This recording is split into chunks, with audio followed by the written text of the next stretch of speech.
go. Yo, what's going on? What's going on? We're live. Oh, we're live now? Yeah. Okay, cool.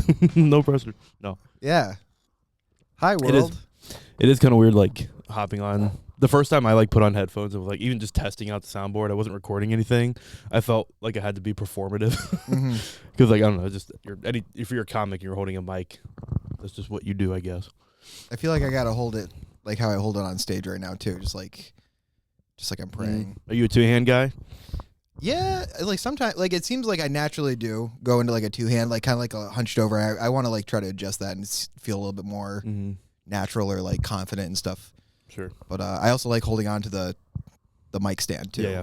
And like riding it or like using it as its own prop. Mm-hmm. Like like a couple of like Fridays ago, I went off on a younger man who was standing behind me at the urinal. Oh yeah, I remember that. And to make it awkward and like try to get a laugh out of it, you know, I addressed it while I was on stage, but I dragged the stand and I heard it in my recording, like the grinding, and you know Burnett's laugh also like was in the background. And, you know, it told me that was like a good move. So you know, any kind of prop that you can find in the moment, right? I do like two hands just so my hands don't shake as much. Because I still get like nervous, especially when I'm trying to like a new bit or something. I'll be like, I also naturally just want to start doing like sword fighting. Yeah, I got skills, y'all. Yeah. Do you? Are you a trained sword fighter? Anyway. Yeah, I get nightly practice. Yeah. And maybe like, hey, there you go. So are you? There's an implied joke in there. Have you memorized all the buttons yet? No, I'm working on it. I thought the idea for the labels was smart, but like I can also like see like if they like wear out or whatever, you have to replace them and shit. But this is true. Yeah, I didn't think about this till after that episode, but you can also, there's different sound banks you can hit. So like you can go in here and change the sound bank, so it'll change the sound on the button. So I can program, like right now these are programmed, but there's only eight sounds on there.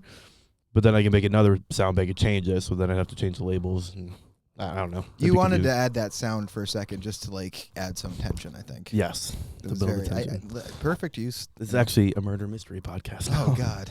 No. Anyway, we were talking about our night last night was pretty cool. Yeah. So I don't know. Should I say it or you want to say? Sean Barnes and his buddy Jay, I believe Leonard, right? Both premiered their movie. Yeah. You know, I hate when that happens. Almost. Is that the movie? Yeah. No. It's almost always over. It's almost always over. Which was super cool. So like last night was like the like family and friends premiere like of the movie. At the historic Proctor's Theater in Schenectady, New York. Yes. Which was awesome. It was cool going there. I didn't realize it had like numerous theaters in there. So I didn't really expect or know what to expect when we were going there, but really cool, like super good turnout. The movie itself was really fun to watch. Yeah. A nice dramedy or a comma. A comma. It's a comma, yeah. It was really well written, really well produced. The actors in it were incredible. Yeah, they're all great. I took a lot away from just watching the movie, which was like normally if I go to a movie and like watch it in theaters, I'll be like really critical. I'll be like, oh yeah, that was an okay movie, and it's kind of funny because you're saying that about like a multi-million-dollar budgeted movie. Yeah. you know. But this one I feel like I took a lot more out of. One, because I got like you can kind of see the backside of it. You know a lot of the people that are working on the movie. You kind of hear how the progress is, or how their progress is going through it. Yeah. So you kind of get excited for them. And then to see it happen and for it to be that good was like it was really cool. It wasn't something you're like, yeah, that was neat, like cool to go. Yeah, it was like actually like it was really cool. Yeah, there was a good story behind it. Like I actually like empathized a lot with the main character in the sense of like him being a service industry worker and having like drinks all the fucking time. Yeah. You know. And like hooking up in the bathroom with a bartender that you probably shouldn't be like, but you know, it's okay. It's whatever. Yeah. It's the industry. But yeah, it's like, again, very empathetic towards what was going on. So. Yeah, it was really neat. I'm excited to see what they do with it and like what festivals they submit to and all that kind of stuff. But yeah, it was a really cool way to spend the night. And you were in the movie. Briefly. Yeah, dude, you slammed ass. I don't Oh, know yeah. like how they wrote that in for you, but They had me in mind. I had a dramatic turnaround holding a beer, and it was. no, like a lot of the local comics were in the movie, and it was cool to see everyone pop up. Even like Will Johnson having that part, being like an awkward delivery guy. And he crushed. He Yeah, did really good. He did really well. Yeah, and then Kay and Patrick did a good job. Brad was in it. He had Brad, his one scene that he Brad was, he did Monkel really good. being a creep. He was typecasted for that, dude. That smile was just like a goblin. Yeah, like literally when I think like a goblin smiles, like that's what Brad. Okay, maybe Brad's just a goblin. I don't know. Maybe. That explains the red hair. Love you, Brad. Thanks for doing music with my dad. Yeah, thanks for coming up to do the podcast too. Yeah, that too. That too. Yeah, there's a bunch of people. Jay was in it. Gene, Sean even did like a little cameo in it, which was cool. And then there's quite a few people at the bar scene, like Dee and Alana and all that. It was really fun. Yeah, dude. Super cool. It was so fun to watch that, and yeah, just a really good movie. I hadn't seen one that had like that kind of plot line before, so it was just unique. It wasn't like something that's been done before, like overdone. Like it was a really unique thing. Super cool. So yeah, and again, it's relatable too. It's not like it comes out of left field with anything. Right. Yeah, it's like they really. I was telling some of the actors that I talked to last night, like I feel like when you watch a movie, you be like, oh, I can get up there and do that. Like it's not hard. But then you like really. You see kind of the back side of things, and you see how much work it actually takes to put into it, and like things you have to do during filming to make you look more believable on the screen. Yeah, that was really interesting, and they all did a really good job. The lead guy in particular. You were talking to the one of the lead actresses last night for a little bit, right? Yeah, yep. And I forget her character name in there. But, me too. I forgot everybody's name, except for Kay's because that was Kat. Right. It's like easy. But yeah, it was super fun. It was really good time. And then there was the after party at the historic Backstage Pub in Schenectady, New York. Yeah. if no one notices, I'm from Schenectady, New York, so I'm just gonna hype it up a little bit because a lot of people like to shit talk it, but it was a fun place to go to. It was like nice and Backstage is cool, man. Yeah, it was really cool. Like I said, they're used to the spillage from Proctor's anything, so always got slammed there. I used to work there, so nice. Were you a bartender? I started as a barback, and like server, and then worked my way up to like being like a backup bartender for downstairs and upstairs, and then eventually when the upstairs, the library cocktail lounge was like fully going, I took over bartending once that bartender moved on. Nice. Yeah, it was a good time. It was how I learned a lot about making cocktails and what whiskeys ruined my life the best. Yeah. What hits the strongest? Yeah. Yeah. That's funny. But oh, nice, dude. It was a really cool place to go afterwards. Like right down from the theater. Everybody was really nice. It was like intimate, so it was like perfect for a setting like that because you want to talk and kind of rub shoulders with everybody and just say hi. But yeah, it was super fun. I was there for I don't know, like an hour. I don't know why I looked at the clock just now. I was already bored of me, folks. Yeah. Anyway, thanks for coming on, dude. This is it. No. Yeah. No, I already expected that. It's okay. No, I was there for like. Dude, you were like the 2 hours. best dressed person to show up. Came in a suit. Yeah, I wore a suit. I was if I had a tux, I probably would have put it on, but I'm not that fancy. Yeah. Oh wait, you didn't have a tie on, right? No, that was the one piece that was missing. Yeah. Oh, and if you had like one of those Tribbley hats, yeah, or a fedora, if you want to be all real fancy. I felt more sophisticated than normal. First of all, I didn't have a tie on because the button on my neck wouldn't close. I was like, fuck, I'm just gonna go open collar and like it'll be good. Yeah, you got that thick jacked man neck. I do. That's why. And break Slim Jims on that thing. Yeah, it's not fat at all. It's all muscle, dude. It's fucking my double chin is like start flexing. Yeah, my double chin's like affecting my fuck polos. But no, it was. I was like, I didn't know what to dress as. I was like, it's a movie premiere. Like, I feel like, and it's at a theater, so I always kind of feel like maybe you should be dressier for that. But then I get there, I was like the only one in the suit. I was like, man, I'm a little overdressed for this right now. you're putting out there that you could be next, right? Or like, I'm the next big man. Like, yeah. Maybe it was for it was a marketing move. Cast me for your next. There you go. Yeah, get subconscious. But no, it was really fun. I like events like that. I haven't been able to do something like that in a little while. So yeah, I remember going to a movie premiere at Proctor's years ago for another friend of mine that It was just like a weird mystery suspense thing. It was like super independent. It was like hand cam the whole time. But at some point, there was a scene where guy on guy like relationships were happening, which, you know, I'm cool with. I'm not gay, but like, you know, I'm liberal. I'm into it. And this one super conservative family was not, and they got up and like left. It was like 8 people. They just like walked out, and like our whole group of people were just like looking at it like, oh, okay, this is all this murder's happening, all this like, you know, woman abuse is happening in this movie. But the moment two guys lock lips, that's when you're like, this is too much. Yeah, too much. I don't want this. Yeah, you're okay with the wife abuse and murder. My Christian eyes and brain can't fathom the fact that 2 men can love each other that much. Yeah. But if it's 2 chicks, I'm into it. That's fine. Yeah. It's different. Yeah, exactly. What happens between me and my pastor is our business with God. Strictly on the down low. I used to have I was trying to like work out a bit where like something about my pastor, because I used to work with a pastor, and he was a dude that was like he was really nice, but I always felt like I was irritating to the point where he'd want to punch me in the face.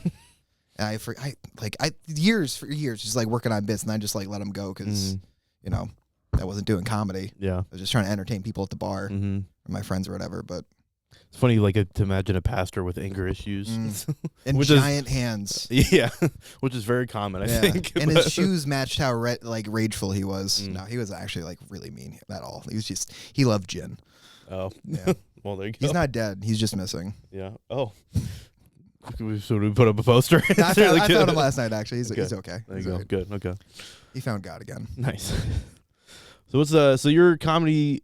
You've got to be over a year now. I'm now, yeah. Like January 10th was my first time back to do it. Okay. I did it twice in 2024. Okay. Once in like February, and then another time like during the summer. Nice. And I would have tried to keep doing it, but at the time I was driving a car that wasn't doing too well, so I didn't really want to risk it too much. And also, I really wasn't as confident still. Sure. But then once that car shit the bed, and I needed to get the one that I'm driving now, and I was like, you know, the new year started. I was like, you know what, this year I'm gonna try to do it as many times as I can. I'm gonna try to hit 100 minutes by my birthday, which is April 29th. Nice. Write that down, guys. I'll put your address on the bottom. Send presents to. Yeah, send presents to the psych house, psych ward. Anyway. Yeah. But Schenectady County Jail. Can't wait. Already got a spot reserved. But no, fucking yeah. I had a goal to like reach 100 minutes by my birthday, and I reached it. And then I increased the time to 500 minutes by the end of the year. Nice. And I didn't reach that. I was short like 4 minutes, but that was just because like. Once it started getting colder and like the snow made it worse, it made it a little bit more uncomfortable to go out. Sure. And I was just like, you know, homebody. And also I have a serious addiction to video games still. Like I had to get rid of my PS5 in the beginning of the year last year in order to force myself to go out to open mics. Nice. Because I started like I would get like, well, I just want to sit and like I just play Cyberpunk for hours and do that instead of like trying to risk this bit that I've been thinking about all day. Yeah. But, you know, like I had, it was just too much of a distraction. And, you know, I use my shitty laptop to play video games now, like old games and like games I've already played before. I should just like never play again. But, you know, like, whatever. Anyway, I'm just going to start rambling. That's cool though. What's your, like, so 500 minutes was your goal last year. Do you have any different goals this year? I just increased it by another 1,000, so that's 1,500. Nice. Well, how many mics does that equate to? It's like... How many, what? Mics does that equate to? I don't know. Like a bunch. I mean, I'm so used to doing all these like 3 to 5 minute ones that now that I'm starting to do like shows or whatever with like 10 to, like the hosting set that I did like 16 minutes. Sure. I went a little over just because I didn't know that I would. But yeah, like that'll count or whatever. Nice. That's cool. That's a cool way to keep track of things. I have like open mic goals, like a number of mics I want to hit, but I've not thought about the minutes thing. That's kind of interesting. Like statistic to keep track of. At the end of the year, I saw that a few comics were like keeping track of like different numbers too, like how many like mics they went to and like how long time or whatever. Like Dave Stickle was doing like his own like Wrapped from like Spotify and YouTube and all that shit. Yeah. They have their own. He was doing like the same thing for that. Nice. I think Kay did it too. But yeah, it was cool to see that like other people were keeping track of like numbers like that. Yeah, I think it's like a good goal. Like it's one is good to like write down your goals for that because it helps them come to fruition. Like you actually do them more likely. You're statistically more likely to do them if you write them down. But it's also just cool to like look back and reflect on the year and be like, oh, I spent this much time on stage, like doing jokes, and I think that equates to like better joke writing and stuff. Yeah, so. absolutely. I mean, if you keep keeping track of it, in my sense, it's like video game logic, where it's as if you're completing objectives for a quest, or like reaching like your sub goals or whatever to get like extra experience or whatever, learn new abilities, quote unquote, not quote unquote, like also known as jokes. But yeah, like having it out in front of you is just easier to just see that it's being done too. Like just having it in your mind doesn't necessarily help unless you're just like that strong-willed in your brain that you can do that. But I don't have that ability. I need to I need that visual attachment with like certain things so I can like know that it's being checked off. I know it's been finished or whatever. Like when I got sober from alcohol, I wrote down like all the after a year I wrote down all the things that like all the good things that happened because of my quitting, and like and the list ended up being like pretty long. I was kind of surprised once I like really thought about it. Yeah. But you've been sober for a while now? 2 years and 9 months and days and hours and minutes. And That's awesome, dude. Yeah, it's going to be 3 years on April 9th, I believe. Yeah, I hit the right button. That's a little word. You know what? Nope. Or the want. I thought I was going to hit the sad trombone. If that played, I would have probably shit myself from laughter. And so I hope the audience listening to this. Yeah. I could dub that sound in. I'll just cut that sound out and put in boozed or something. Yeah, there you go. Hold on. No, that's awesome. Cut this in like. Yeah, that's cool though. Congratulations. Thanks, I'm sure that wasn't easy to do. It actually was a lot easier than I think most alcoholics would want me to say, because a lot of people do suffer from that, and it was like maybe it was easier for me just because it was my first time really like quitting, because it's hard to quit once you go back after quitting. Sure. And I'm that's kind of why I also don't want to like do it again, because I just it was a rough pumpkins for a minute, but yeah, like I was focused on other shit at the time. I can swear, right? Oh yeah. Okay. I think I've already said shit. But yeah, I was more focused on like an awful breakup at the time. Like I would thought like the shaking and like the lack of eating was from like a broken heart and not from like alcohol withdrawal. So that was it for a minute. But I did go to AA too. So for like I don't know, like 3 months. Nice. And it did help, and it also pushed me to not want to do AA ever again. Yeah.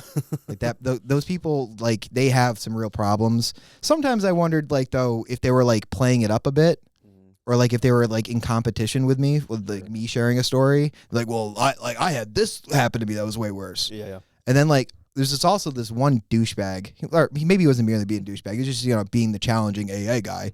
But anytime like I brought up like, yeah, I'm this many days like sober or whatever, he's like, yeah, well you're not that amount plus one. So if I was like, yeah, I'm like today I'm 14 days sober, he's like, yeah, well you're not 15 days sober. It's like, okay, fuck you, man. dude. Yeah. Thanks, I guess. That's a really weird perspective to but that's have. like, I don't know, like again, I think it's like this weird like like they got to keep you humble. They want you. They don't want to get you feel like you're too cocky and like, oh, I'm gonna like stay sober, haha. And because they know from their own mistakes that like it's a slippery slope. That once you have one, you think you just have the one, you're gonna want a second one. And I know I'm gonna want 3. Yeah, like interesting. Like every drink that I drink, I'm pounding because I just want like a beverage. Sure. But water, nope. Yeah, I need a flavor with my water. I'm dehydrated as fuck right now. Like I need Gamer Sups if I want water. Also, get sponsored by Gamer Sups if you ever want. They're fucking sick. Gamer Sips? Sups. Gamer Sups. Okay. They're a it's like a soda supplement. Okay. There's a lot of streamers and Twitch streamers, YouTubers, they promote like their own flavors. Like I don't know if you know Meat Canyon. I heard of them, yeah. Yeah, he's got his own. His is raw meat, and it tastes like Flintstones, like popsicle, like the raspberry flavor, watermelon flavor. It's fucking delicious. It's like a fruit punch, but like awesome. But it's got like other nutrients in it to like help you stay like hydrated and focused and stuff like that. And, for long-term gaming stuff. Yeah. Yeah, but I just drink it because it's flavorful. Where do you get it from? Water. You order it online. Okay. was gonna say I don't think I've ever seen that in stores. No, I don't think they do retail yet. They're not that big, but I'd be skeptical if I was walking through Walmart and saw a soda that said raw meat on it. But no, I'm gonna pass on that. there's another one from a streamer. His name's Pay Money Wubby, and his is a brand risk, which is like a peach cream flavor. And on the front of it is just this lady with big fat tits on the front of his little cup. And that's like how they advertise some of their drinks is with like like hentai anime mama citas. Sex sells, so I'm sure it does pretty well. Probably one of the better selling brands. I guess. Oh yeah, and gamers, man, they're fucking gooners. Yeah. Spraying and praying. There's a correlation in there somewhere, I'm sure. I hope that didn't land on my controller. Oh, they probably don't give a fuck. It's on their hands and everything. No, they don't. It's like, fuck, I gotta bring this back to GameStop.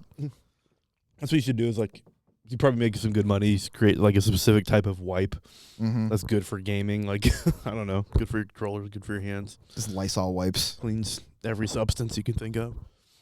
Gamer. Yeah, I don't know. Splooge. Oh yeah, just call it gamer splooge. Splooge wipes. This could be real literal with it. That way they know what they want. Maybe that'll be one of the fake ad reads I do. Oh, that's a great idea, actually. Splooge wipes for your splooge.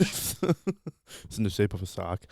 We'll think about it. We'll spitball. Yeah, I was trying to think of another ad read I could do, like or shoot today, but how about you do that ad read right now? We'll be right back with you, folks. Yeah, I'll just splice it in here. Yeah, that would be interesting.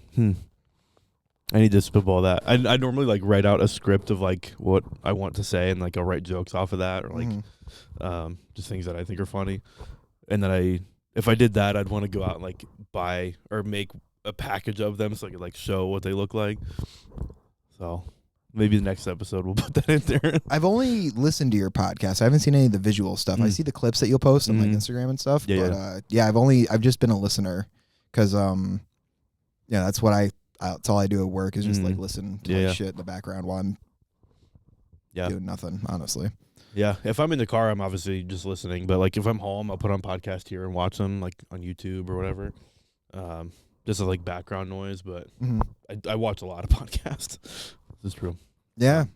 I mean, I wasn't like huge into them until COVID, and then just being inside all the time, I was like watching a lot of stuff through YouTube, like visual podcasts, because like just listening to them, I didn't get into just listening to them until like later. They were like I needed that visual component, so like whatever ones that had that. So like Your Mom's House, and I don't know if you ever watch H3 podcast. No, they're a bit not liked anymore for a while. It's just crazy drama. It's like snark shit, and I don't follow it anymore because it got too sad. Got too aggressive and stuff. All the goofs and gaffs kind of like went away.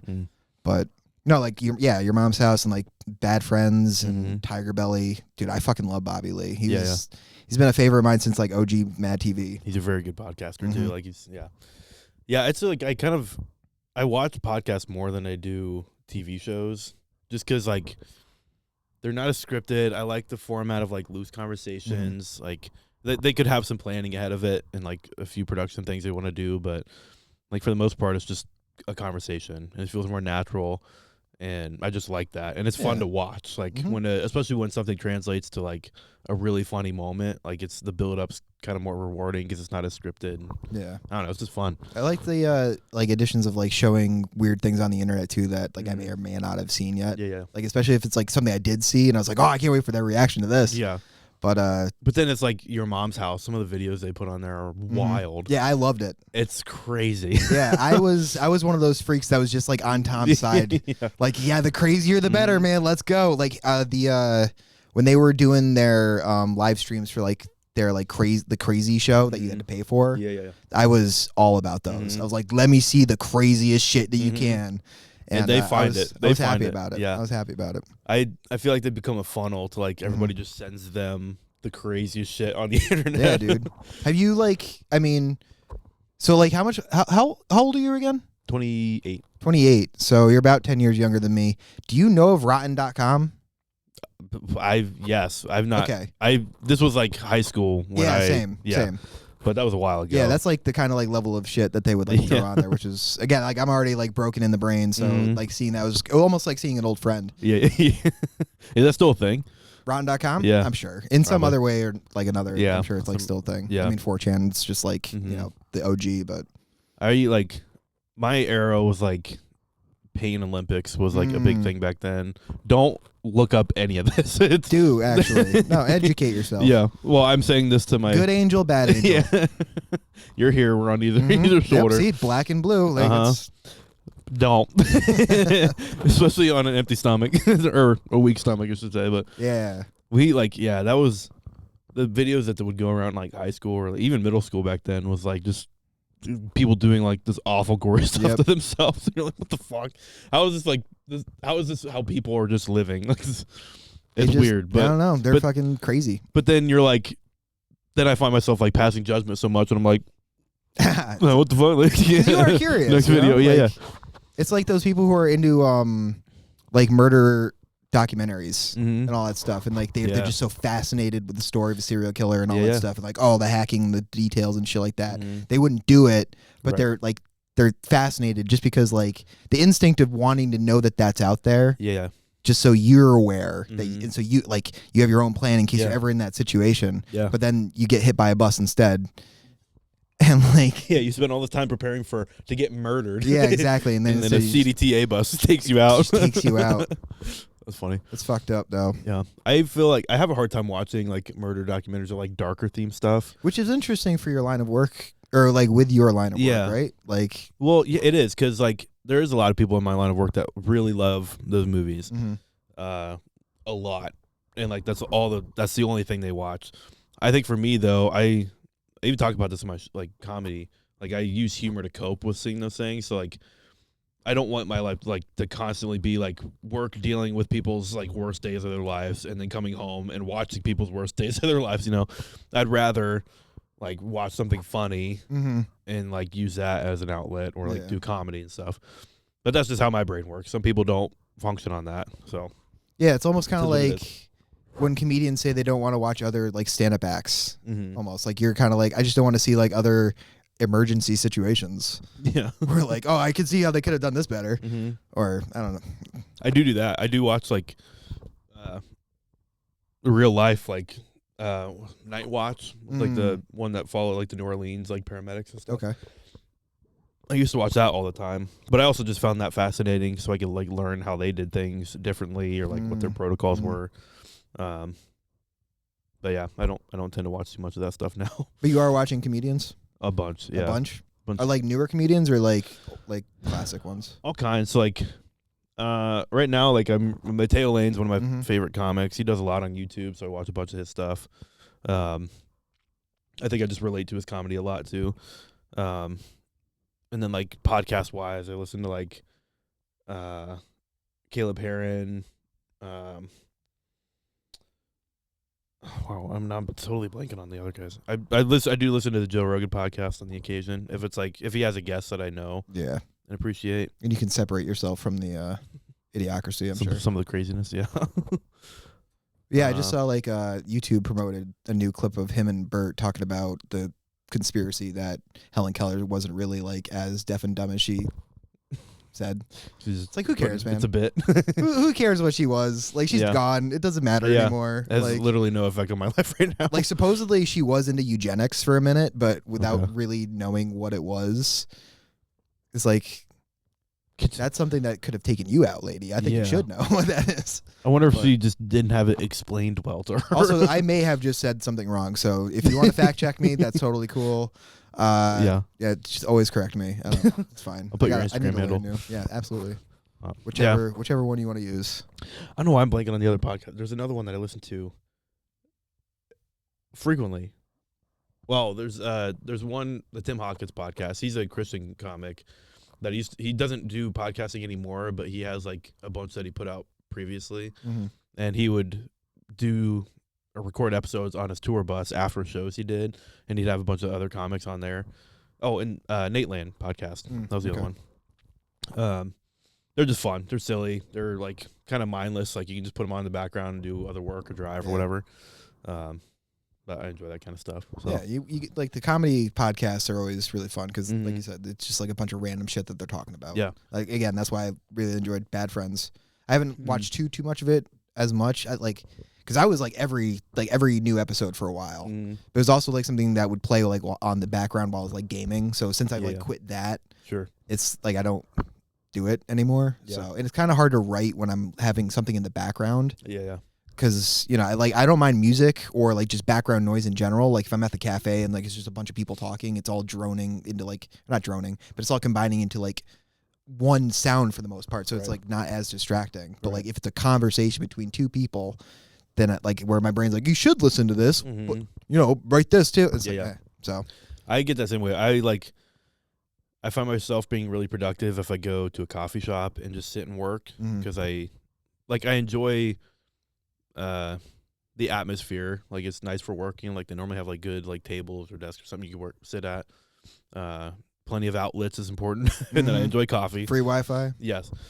Hopefully. Yeah, and like I tend to do really well in that setting as compared to like if I sit here in the silence and try to answer emails or write or something, I am dog shit at it. Yeah. I'm not nearly as productive, and I think it's just because I'm like so distracted by all the other things I could be doing. Like, oh, I got to clean this. I need to run this errand. Like, I need to do my laundry or whatever. As compared, I don't have those worries at the other place. But there's like other things that I'm sure you can sit down and just do for hours, no problem, right? Yeah. Like for me, it was it is gaming. Sure. Like I could sit down and like for 10 hours, I'll get up to do what I have to do to like be a human, like the human processes of like eating and shitting. But like after that, I'm just like back in. I'm like in this position for hours. Yeah. I try to do that for 30 minutes with writing a bit. Yeah. It's like torture. It's tough. Yeah. Like shoot myself in the face. I was never a big gamer. I Good. like, yeah. Well, part of me is like, I feel like I missed out because every time I hear people talk about games, or like they'll talk about games they grew up on, I'm like, yeah, I can't relate to that. They at are all. addicted to the nostalgia of how they felt about the situation, right? Not necessarily the game itself, probably. Sure. Because like if they go back to play that game now, they're gonna be like, "What the fuck? I don't remember it being so shitty." Yeah, his graphics. Like, I can't jump as well. There's no autosave. Like, what the fuck? Yeah. PS2 Midnight Club is different now than it was like 10 years ago, or 20 years ago. But they are also like doing remasters and like remaking games too that like people want or whatever, and which is cool too. But yeah, you know, again, like a lot of people build up an idea. Like GTA 5 is gonna GTA 6. Sorry. 6. Sorry, fandom. That's gonna be a historic drop. But I already know that people are probably hyping it up in their heads way too much to the point where like when they finally play it, they're gonna be like, oh, it's like too stiff. Yeah. Like, oh, the multiplayer sucks, or I'm playing as a woman. Oh. Yeah, but that's probably how they felt about GTA 5 when it first came out, and then they made all these mods and like updates and stuff. And now it's like amazing, and now GTA 6 is gonna be the same way. Yeah, that's actually something I did watch a lot of, was like Jeff Favignano. Oh, the GTA 5 multiplayer bits and all that stuff. That shit is funny. It's so funny. They did a series for a while called 5PD. Okay. Where it was like they just played as cops and like one criminal, and it would basically just be like car pursuits in these different vehicles that were insane. But it was so funny to watch. Like it was just so entertaining, and I would watch that for hours on end. That'd be my version of gaming. I wouldn't game myself, but I would watch people play. Yeah, I mean, it's kind of like sports, right? Like, well, that's been the argument for years. Is like you know, you wouldn't play sports, but you enjoy it. Like, you wouldn't play video games, but you enjoy watching it or whatever. Yeah. But I mean, like YouTube short. I'm a YouTube slut, so like YouTube Shorts like pops up a lot of like gamer clips for me, and like that, like what you were just explaining is like a lot of stuff that I've seen in the past. Yeah. But yeah. I'd get sucked into like the Instagram Reels, YouTube Shorts, TikTok. Try not to, right? Be careful. But yeah, YouTube's smart in that when you open the app on your phone now, at least for me, it just pulls right up to Reels. Yeah. And you have like it kind of you have to like swipe out of Reels in order to go into the YouTube app. So they're very smart in doing that, because you'll suck in like 30 minutes into Reels. Is it smart or is it diabolical? Both and. Yeah. They are. Nope. There you go. That's YouTube. That's YouTube. Every time They're you up pop to open something. YouTube, that's the noise that should play. It's like you're about to get sucked in. Yeah. To the YouTube zone. Yeah. It's crazy. That's why I kind of try to put out like a reel or two a week, just because like I know there's a market for like that people will watch them. Yeah, it's just gonna pop up for some people, right? So, and I've had a lot of people that say like they don't listen to the podcast, but they have seen the reels that I put online. So I'm like, okay, that's like at minimum, I'm getting that exposure, and I can like give that exposure to other people that are on the show or whatever. But yeah, it is kind of interesting. Well, the day has come. I'm finally starting to lose my hairline, and to be honest, I'm kind of embarrassed to talk about it. I mean, why do you think I'm wearing this hat? To cover up this big ass forehead I got. But now I don't have to worry about that anymore, because I'm proud to introduce to you a new revolutionary product that will change your life and hairline for forever. From the makers of Chia Pet, I bring to you Ha Ha Ha Hairline. All you have to do is apply Ha Ha Ha Hairline's mix of terracotta clay, seeds, and some other shit to your forehead. Water yourself daily, give yourself plenty of sunshine, and within a few weeks, you'll start to see that new hairline sprouting through. Ha Ha Hairline might cause severe burns, temporary blindness, and permanent hearing loss if not applied properly. Ha Ha Hairline is not approved by the FDA and only works if your hair is green. Please do not consult your doctor before its use, because they cannot ethically recommend this product. Ha Ha Ha Hairline, for when it can't get any worse.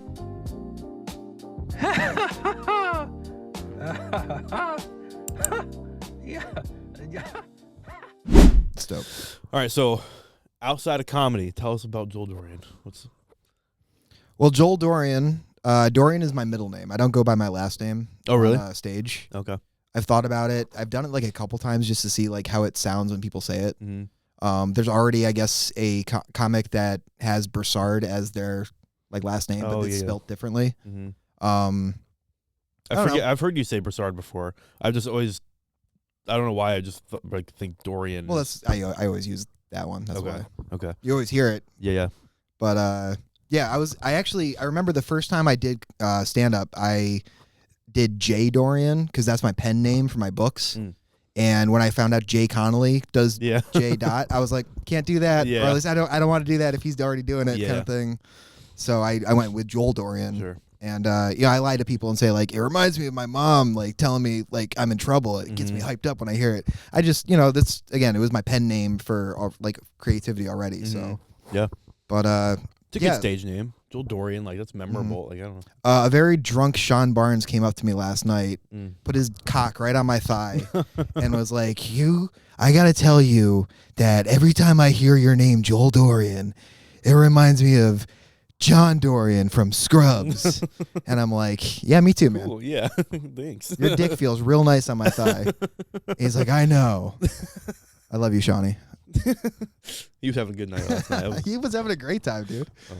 He deserves all the praise and like all the fun because like they put in a lot of work and he's putting a lot of work in for comedy too. So yeah, he's hustling right now. I gotta applaud him for that. We were talking about that to the production assistant that was there. We were like because he's like going out of the city a lot to do shows. He hits a bunch of open mics. He's on shows almost every weekend, on top of doing the movie and working full time and having a wife and kid. Like it's wife and kid. Yeah, he has a kid. I think so. Sean Barnes has a child. I think so. I thought they had a dog. Right. No. Maybe. I don't know. Do they keep their child in a cage? It's doing just fine. Maybe they're down. They're dog parents. They're like, come to daddy. And so hey Sean, do you have a kid? Yeah, we used to call him an ass. He's probably hungover as fuck right now. Yeah, maybe. Who knows? You get some McDonald's. Yeah. I did do that last night. Did you? We talked about getting McDonald's. I made grilled cheeses at home. That's all I ended up doing. That would hit. I had like an hour drive back, and I was like, I need to get food in my stomach right now. Absolutely. I ate a lot of food, but okay. So you mentioned the books. I really tried to I tried to like distract and like put it on. No. I wanted to ask about the books because I knew we've talked about you writing briefly before, but what's the process for that? How many books do you have out? So it all started. Like the process of like even writing or trying to like put anything together with me. This is gonna sound really gay. I wanted to start posting poetry on social media, like through like Insta poetry, so Instagram. Gay? Yeah, dude. It seems so easy. Sure. Like just read. Like I would see like these like just shitty little like few line poems and being like, oh wow, I could do that, but like more creative and just get really abstract with it. Sure. And I did awful. Like the most of the times, like any of the pieces that I would post would get like 10 to less likes in the beginning, at least. Mm-hmm. And then you get your friends that are like followers. I started being more open about my writing and stuff like that, and it got a little bit better as the more like I did like this stuff. And after a while, like I had enough pieces where I compiled into like a collection of poetry. Nice. And I released my first collection titled Froth, like the froth at the top of a beer. Mm-hmm. And that was revolving around like my time in the nightlife and, you know, working in the industry, as well as like, you know, the after hours of the industry and stuff like that. So a lot of like sex, drugs, and rock and roll and booze. Yeah. When did that come out? That was 2021, if not 2022. Okay. I'm going to be a little rough on remembering dates, but that first collection, and I did another collection that was more focused on life and death, and that is titled We, the Frail Collectors. I don't know, man. I just sucked at coming up with titles. I hate everything that I do. Like, honestly, I'm one of those like creators that's like, even though I'm like proud that I did it, I fucking hate it. Like all my jokes that you guys laugh at, I hate everything that I do. But anyway, I guess that's like the soul of a creative, right? Like you're always gonna just like shit on yourself, yes, right? Because it's not good enough. I felt that way. Anything I've had to come up with a title for has always been like based off the suggestion of other people. Because I'll think of titles of like, oh, I could name my podcast this. And then I'm like, no, that's dog shit. Why do I do that? Like, I get in my head about it. But this is like, what's going on is like a phrase that me and my friends say all the time, that one of my friends, Logan, and his cousins say to each other all the time. And I just like the sound of it. So I was like, what's going on podcast? It's cool. Yeah. But anyway, sorry, go ahead. No, it's fine. So you released a second poetry book. I did that, and then I did a third poetry book, which was just like a combination of like the two and like whatever. And that one was called... I was using a hashtag for a while. That was like my own hashtag attached with all my poems, which was everyone wanted love poems, because that's what it seemed like everybody wanted on Instagram, was just like shit to reflect how they felt about the forlorn feeling or whatever. Yeah. I'm so stupid words. Anyway, and I did that, and that was the last collection of poetry I did. And then I released a novel, which was my first novel. It's an epic novel. Epic in the sense it's huge, over 600 pages, and it's a fantasy fiction. It starts as a fantasy fiction that turns into like a post-apocalyptic. Sure. Young warrior wakes up without memory of who he is, but he knows he has to like go find somebody that he's attracted to, and in the process of this, he's meeting people on his adventure. And it stems from all of these elements of different video games that I played, like Final Fantasy and other fantasy types games or whatever that anyone can probably think of. And then as this journey progresses, that character is no longer as important, because there's a new perspective that's in this post-apocalyptic, and the two are linked through I don't know, like I hate summarizing. Yeah. I hate having to summarize my own story, because like I feel like I'm going to spoil it. You know what you should if do? I want people to read it. Go buy the book. Yeah, it's titled Lucid, and I'm wearing the merch right now for it. Okay, I was wondering what that sweatshirt was from. Yeah, I made my own hoodies and shirts for people whoever wanted it. So the picture is an abstract that I did during COVID. It was my first ever like abstract of like painting, and I was like, oh, I'm going to use this as like my book cover. Sure. So that's what that is. Yeah. Where can they get the book? Amazon. Okay. Technically, because I did it through Kindle Direct Publishing. They make it super easy to like do it, but you have to do all the work of like formatting it and like knowing like what your dimensions are and margins and shit like that. That was going to be my question. Like, what was the process of getting it like hard? Yeah, real difficult. It's just really irritating and annoying to do. Like, I understand why people get like their own editors and shit like that. So because these people are focused on like making sure it's lined up where it should be. Sure. Again, the lines between the text and stuff like that are right. The gutter, the space between like the center of the book and like where the paragraph is, and also like on the outside of the book, making sure those are in the right spaces and stuff like that. So. And then the dimensions of the book itself, like how big do you want it? Like the first publication ever of Lucid looks like an old Windows 95 video game guide for like a classic RPG game. It's so fucking huge. And when I dropped it, when I released it, my mom was like one of the first people to buy it, because she supports everything that I do, even my drug use, which is crazy. But no, she bought the book, and the first thing that she said, she's like, yeah, it's so big, I can use it as a door prop. What the hell, Mom? Not the point. Thanks, Mom. That's funny. But no, I mean, she's right though. It's heavy, and you can kill somebody with it probably. If like, you're ever like out with that first copy, just like bash them on the head or whatever. Yeah. But I felt really bad about that, so I ended up like reformatting it for like another version of it, and I made it smaller, a little bit more doable. But like I have to go back through and reread it again and fix stuff that I may have missed in the first like few times of it. Because like the more that you do this, the more you learn about what a book and what writing should look like. Like the format. Like I could write and like be expressive in my own way and show how creative I am or whatever with those. But like if it doesn't read well, then it's going to be awkward for the person who's actually reading it. That's why they say like when you're reading something, even like when we're writing something, when we're writing our jokes, we should read it out loud to ourselves so we know how it sounds. Right. That way we can figure out where the words need to go or whatever. Absolutely. But you have to do the same thing with Lucid. And then I released another novel, which is way shorter. It's like 250 pages. And that was more of my attempt into getting into dark, like a horror mixed with romance. And I definitely suck at writing romance, but I have the horror element down because I really like how this how it turned out. It's like like this tender is based like loosely on my time in the service industry. Yeah, I love that time, but like I needed something to be inspired by. Like that worked perfectly for this plot where an alcoholic meets a woman who ends up being a vigilante serial killer who's also a cannibal. Nice. Yeah. Nice. And then shit spirals out of control and becomes like a crazy body horror. Like if you're a fan of The Thing, it kind of like borrows elements of that shit too. And I had a lot of fun writing that book. I had a lot of fun writing Lucid too, but it took like way longer. It was like 5 or 6 years. Yeah. Tender took like a few years. Okay. Is that like writing and publishing, like going through that process too, or is it longer with? Okay. That's I'd imagine. I can only imagine that's just a process. There's also like a lot of time of not writing and just sitting around and thinking and like wondering, should I change this? Does this thing does this work or whatever? And then also just like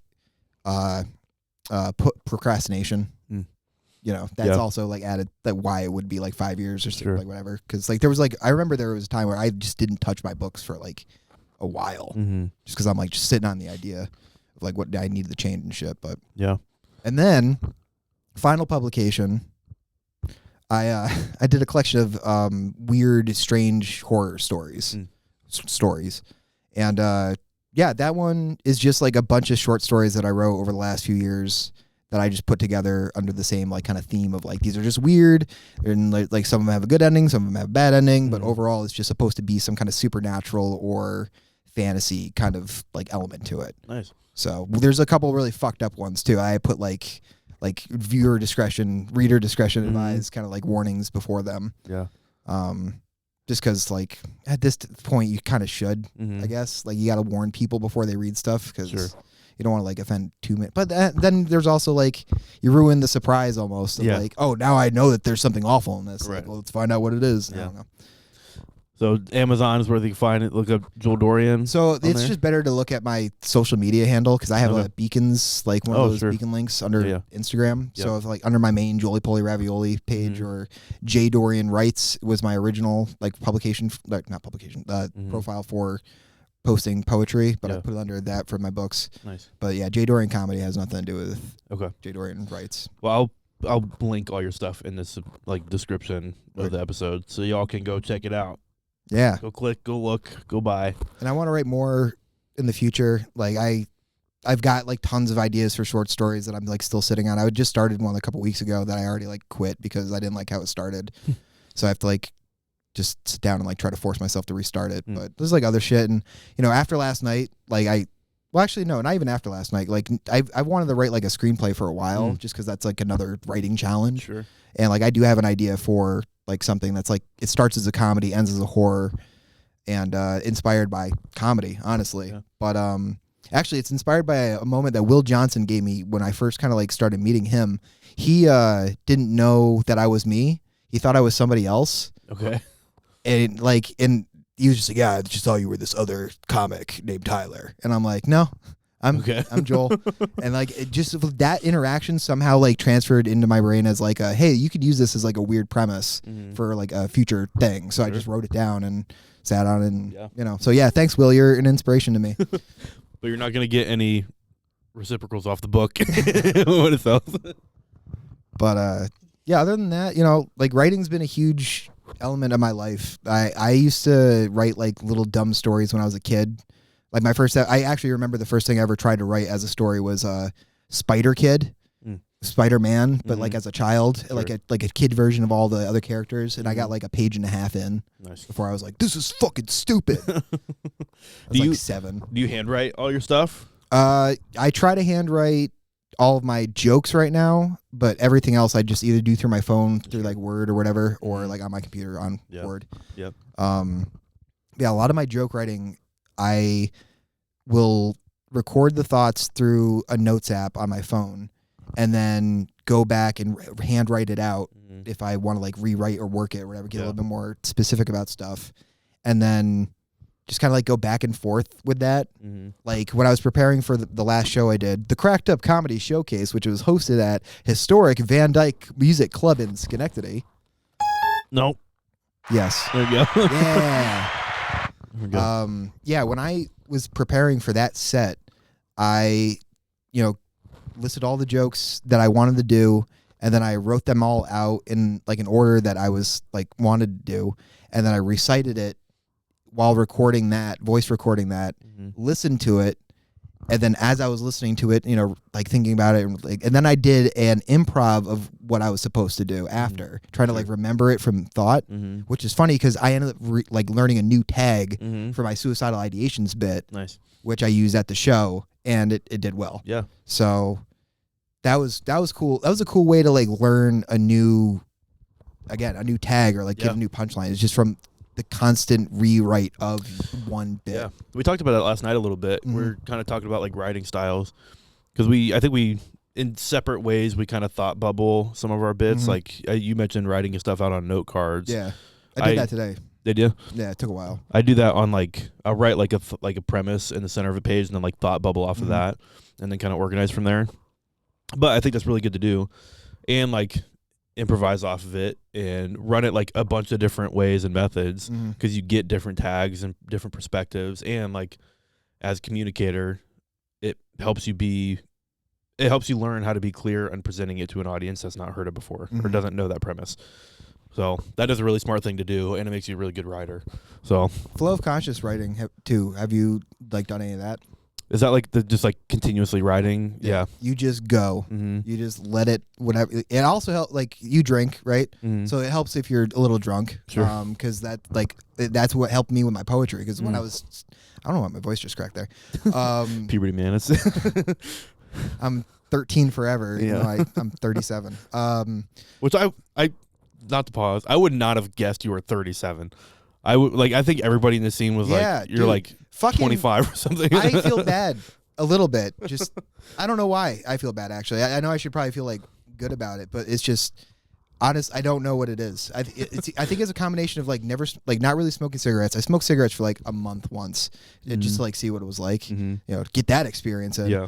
And also staying inside a lot because of video games. Sure. I was active as like a younger kid. I took Taekwondo for 10 years. So like I think maybe that helped, and like eating somewhat healthy, even though I like slam Mountain Dews like they're fucking nobody's business. I have to do Mountain Dew Zero now because regular Mountain Dew it's too sweet. I notice it. It's insane, like going back to like hardcore Mountain Dew. OG Mountain Dew. Yeah, it's like, it's wild. Are you a Baja Blast guy? I just like regular. Okay. I like Code Red. Yeah. Code Red Mountain Dew is like cool. I think they have a zero version of that. I asked Patrick Smith about the alcoholic Mountain Dews because he's a fan of Mountain Dew. Yeah. Mountain Dew is gonna be all over this pod too. Come sponsor us. Yeah, That'd be sick. let's get you all. I want you to get sponsored by Gamer Subs, Mountain Dew, everybody in the Stockade. Yeah. Shout out to Arthur's Market and the historic Stockade. Okay. Splooge wipes. We got it. Yeah, we got Splooge wipes. We're gonna get you sponsored by PlayStation and Reebok. I'm not a gamer. I'll be the first to admit that. I would totally sell out. I'd be like, I'm the biggest gamer in the world. Yeah, I've been playing all these games. You should start playing like a random, start playing like Madden or something. Yeah. Oh, absolutely. Or whatever, like kind of game that you like. It'd be like some Farmville or like a tractor simulator or something. I don't know. I definitely spiraled this conversation out, and I don't remember what we were talking about before. Writing styles. Continuous flow. Yeah. So flow of consciousness. I got in like it just I write every day, like in my own way. Like if it's small or whatever, it's still writing. I mean, we all write every day. Sure. Like even if it's just on our phone, we're texting. That's technically writing. I mean, it's not the physical act of like having a pen or pencil in your hand or whatever, Sure. but that is good for you. We should all do that. Don't ever let that art go, because it does work the brain. Like it really you will remember stuff more easily if you write it down over and over and over again. Sure.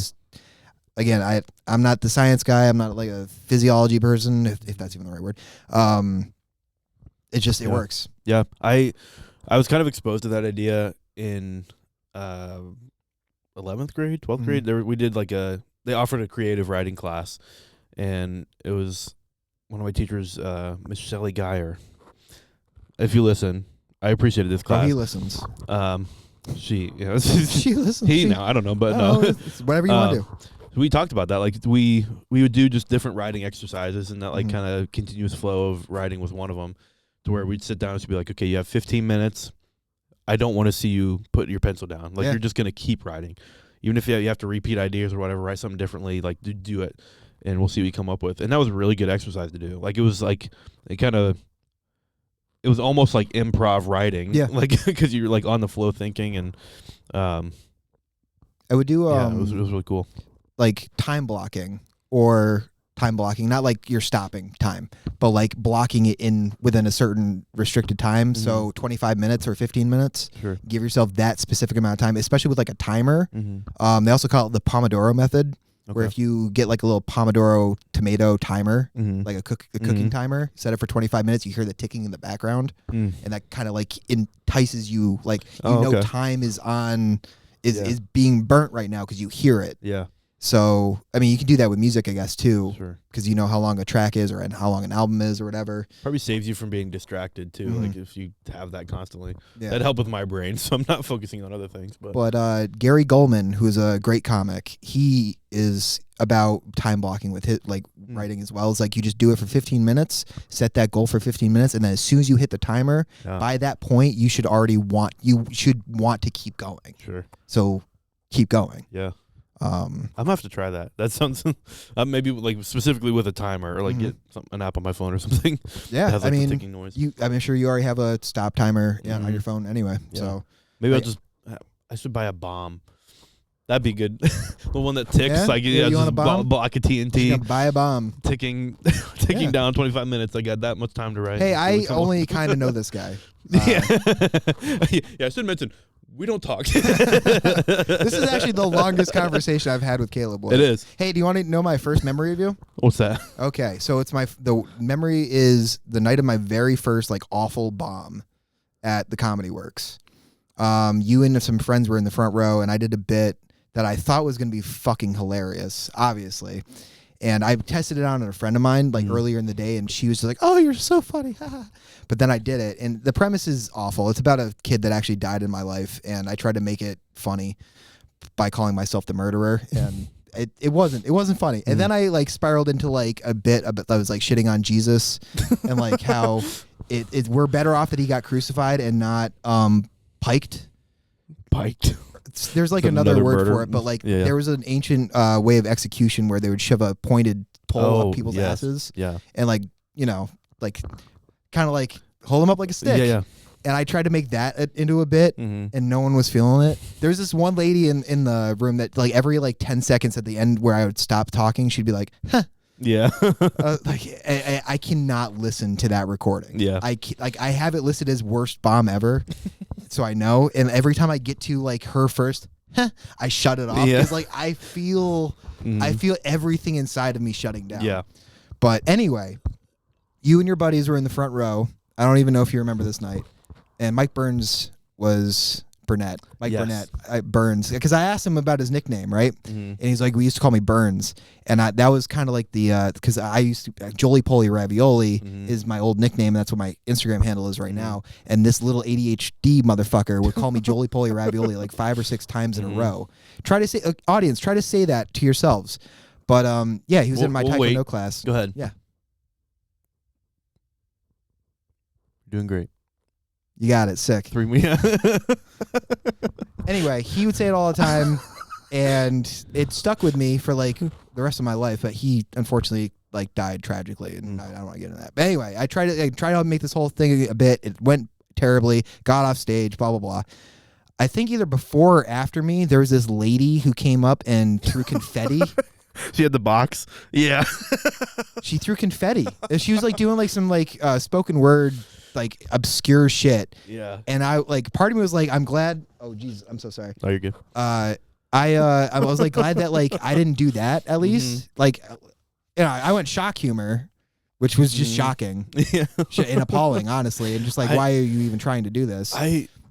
We'll talk about her. Sorry, keep going. But we'll circle back. So like she did that, and then at the end of the mic, it was over. Like obviously the end of the mic, and she started to leave, and you were right behind her, and you're like, hey. Are you going to go back in there and clean up after yourself? Yeah. And I heard you say that. I'm like, damn, this dude's a G. Because I didn't know, like, I still didn't know anybody yet. So, like, for me to hear that coming from you, I'm like, this guy's, like, been doing this for a while. Like, he knows what's up. Like, he can tell people, like, hey, you got to go clean up after yourself. Yeah. And, it was super cool. It was, that night was wild because I'd brought friends and like I didn't do as well as like I had hoped to that night, and like so I was kind of bummed about that. And then she went on, and I distinctly remember that she bought up like a box of Amazon stuff that she had ordered, and she was opening that on stage, and like in the moment I was like, she's gonna pull a gun out of this box. Yeah, right. She's gonna kill somebody tonight. And it turns out like a lot of people were thinking that, and I was one of the friends that I brought was a corrections officer, and like I'm a firefighter, so like we were just kind of like we kind of knew like we were gonna have to bum rush the stage and like knock the shit out of this lady. She ended up like throwing confetti out of the box and making a huge fucking mess. Yeah. And then she was leaving afterwards, and like she just left after the set like with all that shit up there, and I'm like, you're not gonna do these poor like people that work here are not gonna want to tolerate that. Yeah. Poor Grady. Yeah, like they do enough like bullshit dealing with us, like our drinks and like serving us.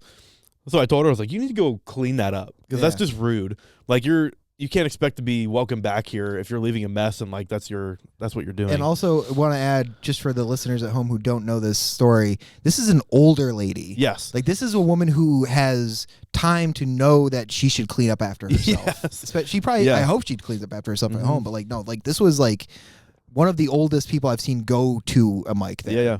You know, there's been a couple other like my first mic had a really old dude who dropped the N-bomb 5 times in a row within 30 seconds. Yeah. Duncan was hosting that night and had to kick him out. And that was the first time I ever saw Patrick Smith like be like a boss bitch and be like, get the fuck out. Yeah.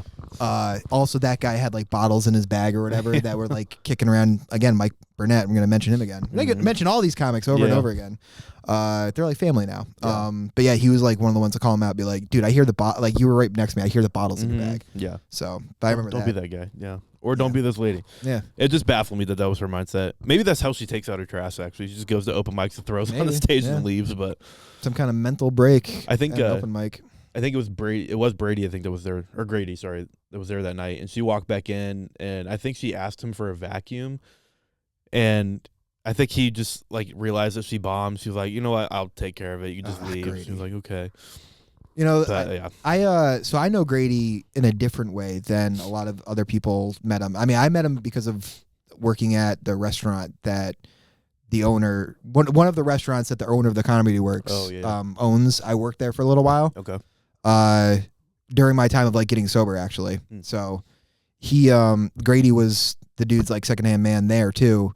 And that's how I kind of met him. And I would always hear talk about the Comedy Works, like off, like, you know, him and like other people there or whatever. And it slowly built the curiosity to go out that way. Cause I had no idea that there was a comedy club in New York, or like not New York, in Saratoga. Like in our, just like the 518. Sure.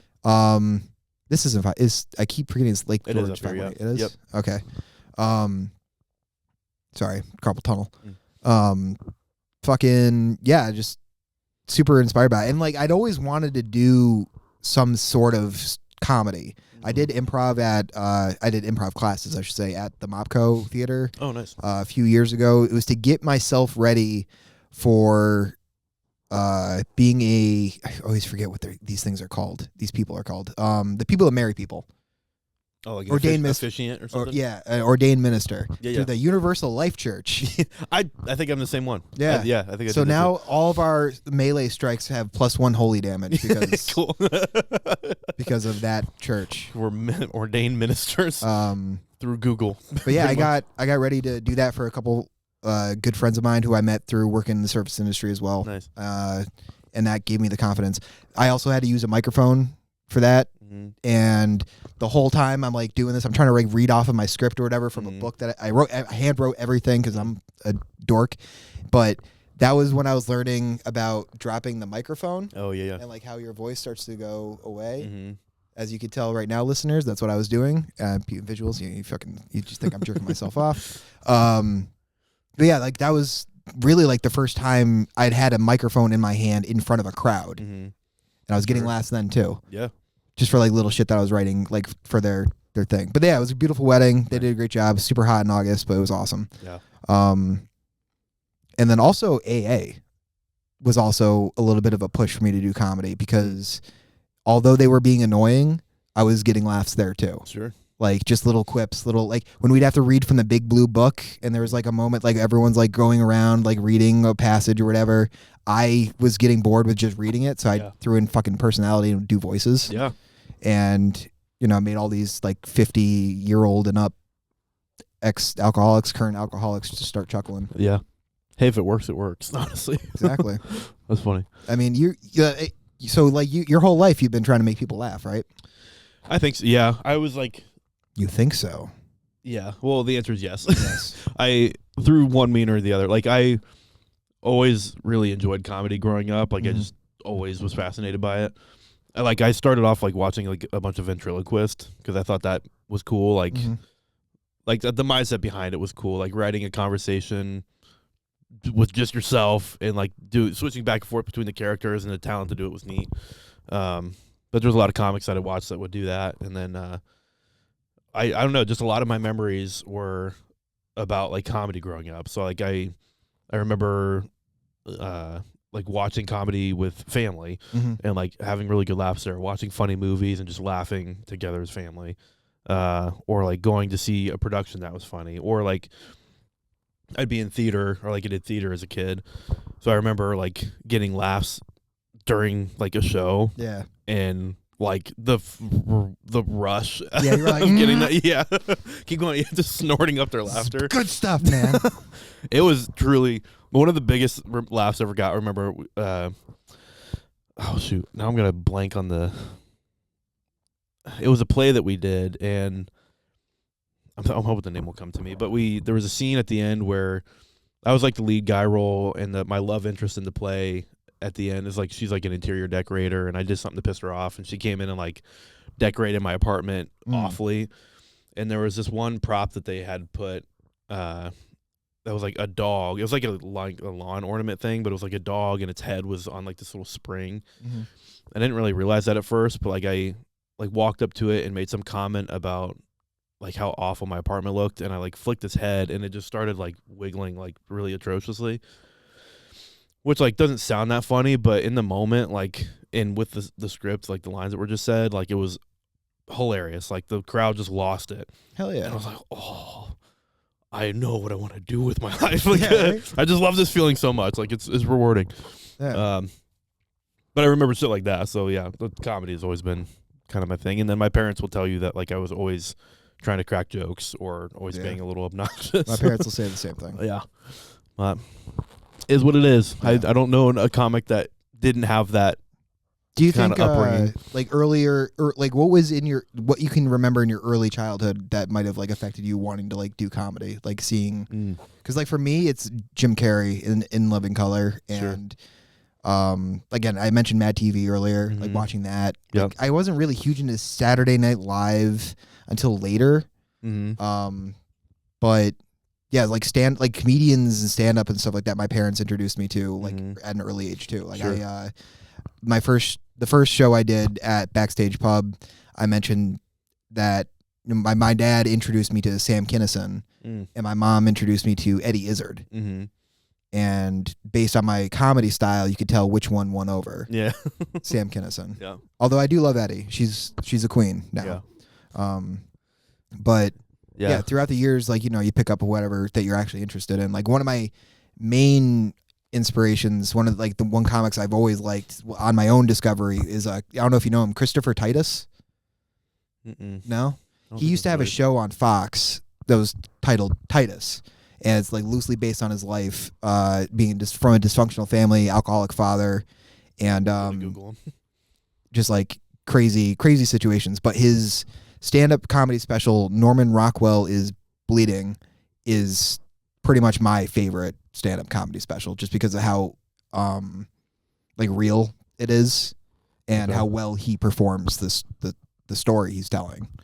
No, I don't think I've seen him before. Yeah, dude he just released a new special on YouTube. I already forgot the name of. Also, Kevin Nealon just dropped a new special too. That one's called Loose in the Pants. I only know that name because I just watched it the other day. So but no, Christopher Titus's new special was like a week or two ago that I already forgot it. But that one was a really good one too. Sure. A lot of like new dark stories from his childhood. So it was kind of like it was like almost like a reintroduction to Norman Rockwell's Bleeding special, but now a newer, like more time has gone. He's gotten better. Sure. And so he's been one of my favorites. And a lot of other big names like Tom Segura, he was a huge inspiration. Mark Norman. Yeah. I like Chris DiStefano a lot.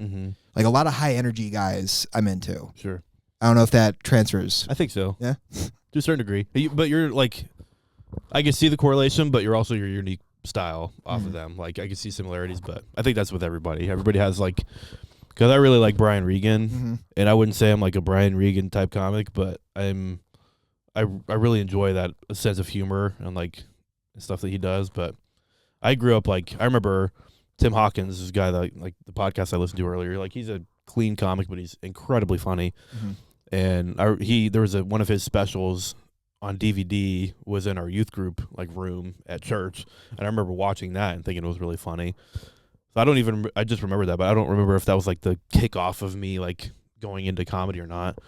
But yeah, it was kind of like a lot of the Christian realm comics is who I started off watching, and then got into people like Brian Regan and Chris DiStefano was really funny. Yeah, just all these people that I watch now. So, what's her name? She started off as like a Christian comic, and then Taylor Thomason. Yeah. Which was her. She's got an interesting background story. Like backgrounds. I don't know why I say background story. It's so stupid. Just say background. Interesting story. Or story. Yeah. Exactly. I gotta add both just so I'm double right. She's got an interesting back. I'm just wrong. Story. But I actually remember her episode on Your Mom's House. I think it was like her first time on there, and she just did not vibe at all. With really? Tom and Christina. Like she just seemed super like not like it. That's what it felt like, at least like the interact. Or maybe she's just like that. Like when it's more of like a professional conversation. Like on stage, she's hilarious. But yeah, I don't know. I don't really listen to her like any of the other stuff that she's done though, other than just like stand up. But yeah, she's again similar background where it was like a church competition for stand up, right? Probably, yeah. Do you watch Schultz at all? Andrew Schultz? Not anymore. No. He's the one that's got like the Hitler haircut, right? He's the Flagrant podcast. Am I forgetting which one Andrew Schultz is? I don't know what his podcast is, to be honest. He's got the mustache. He's from New York. Yes. He does a lot. When he was doing the crowd work bits, like during COVID, that's when I liked him. But then he's gotten like a little weird in the sense of like, I don't know. I don't watch his podcast. Wow, this is not coming up at all. If you like Andrew Schultz, I don't really care. That's fine. You can enjoy him. Or Andrew, if you're watching. No, he's not. I bring him up because his new special, what came out on like YouTube this past year called Life. Yeah, he's gonna be in the new Street Fighter movie. He plays Dan. Oh, is he really? Yeah, the shittiest Street Fighter character. He's supposed to be the comic relief, I guess, but whatever. We'll see how it goes. His new special is really good though. He talks about like what's themed life. Like he was talking about his daughter, like they had to do like artificial insemination or whatever. Because he's a bitch. Yeah. He talks about that. It's part of his joke, but I remember watching that and like for a comedy special, he did a really good job at telling the story, and then he tied it. Like he made you. I really enjoy comedy that makes you feel emotions other than just like laughter. So if you can evoke like feelings like not like sadness, but like empathy or just like compassion, like he did a really good job on that in a special. That's interesting to hear it coming from him. or well, Yeah. to hear about him because Sure. like I've got a different view on him. Yeah, Unfortunately, that's negative. But Yeah. You try watching his special with somebody. It is really good. I'll watch that special. You watch Norman Rockwell's Bleeding because what you're saying right now, that's exactly what Chris Titus brings out of me. Is like he gets really deep into like his family trauma and stuff like that, and it gets emotional for a moment, but like he's able to get a laugh out of it. Yeah. So, which is beautiful. That's kind of like why I wanted like what I did with that my worst bomb ever. Like it's an awful situation that happened in my life. It's a real tragedy. So how can I find a laugh out of it? Yeah. And like I've got other tragic moments that I'm not going to share because I don't want to like ruin the mood. But I've every time I think about it, I'm like, how do I make that funny? Yeah. What can I make this moment that made me feel like everything's falling apart make somebody else laugh? Yeah.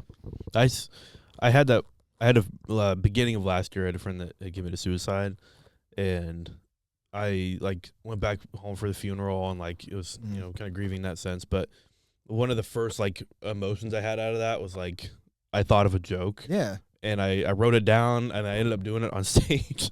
But like it was not as a way to be like harsh or anything.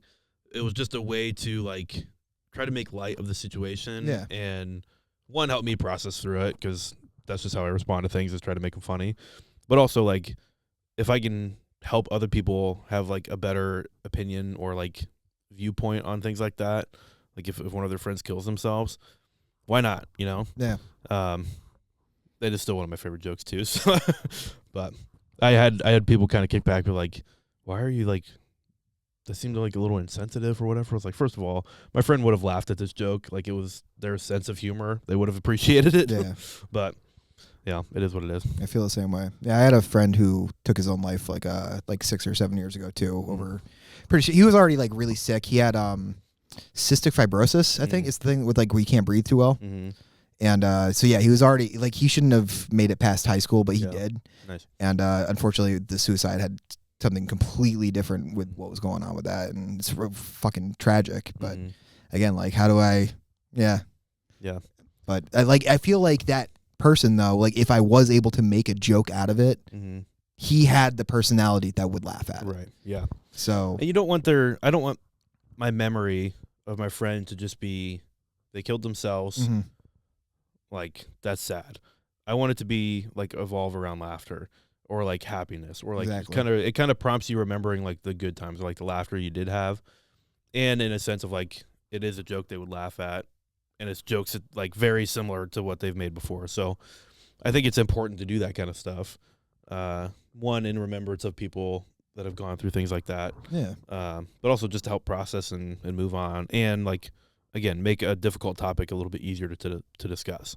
So yeah. I totally accept people that are like oversensitive, or not oversensitive, I should say, but like sensitive to a thing that like if it really did affect them negatively, or like they're suffering it currently because like it just happened, they're not talking about it. Right. Like I'm empathetic with that, but like I don't know. Also like I'm not gonna like get too deep into my work life, but I have coworkers that are just like bubble wrapped, like just being even sarcastic to them is like too much. Right. And I'm just like, you need to chill the fuck out. Yeah. Because like life is way worse than this. Like me being like, cool story, bro, to your dumbass comment at a meeting.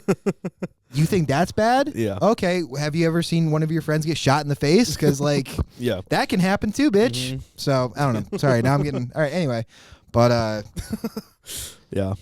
Like I know I just said I'm empathetic to like people being sensitive, and then I just was like, fuck you for being sad about being sensitive. I don't know. I think I'm bipolar. I don't know. It's just, I'm one of those fucked up things. I've never been tested for really anything.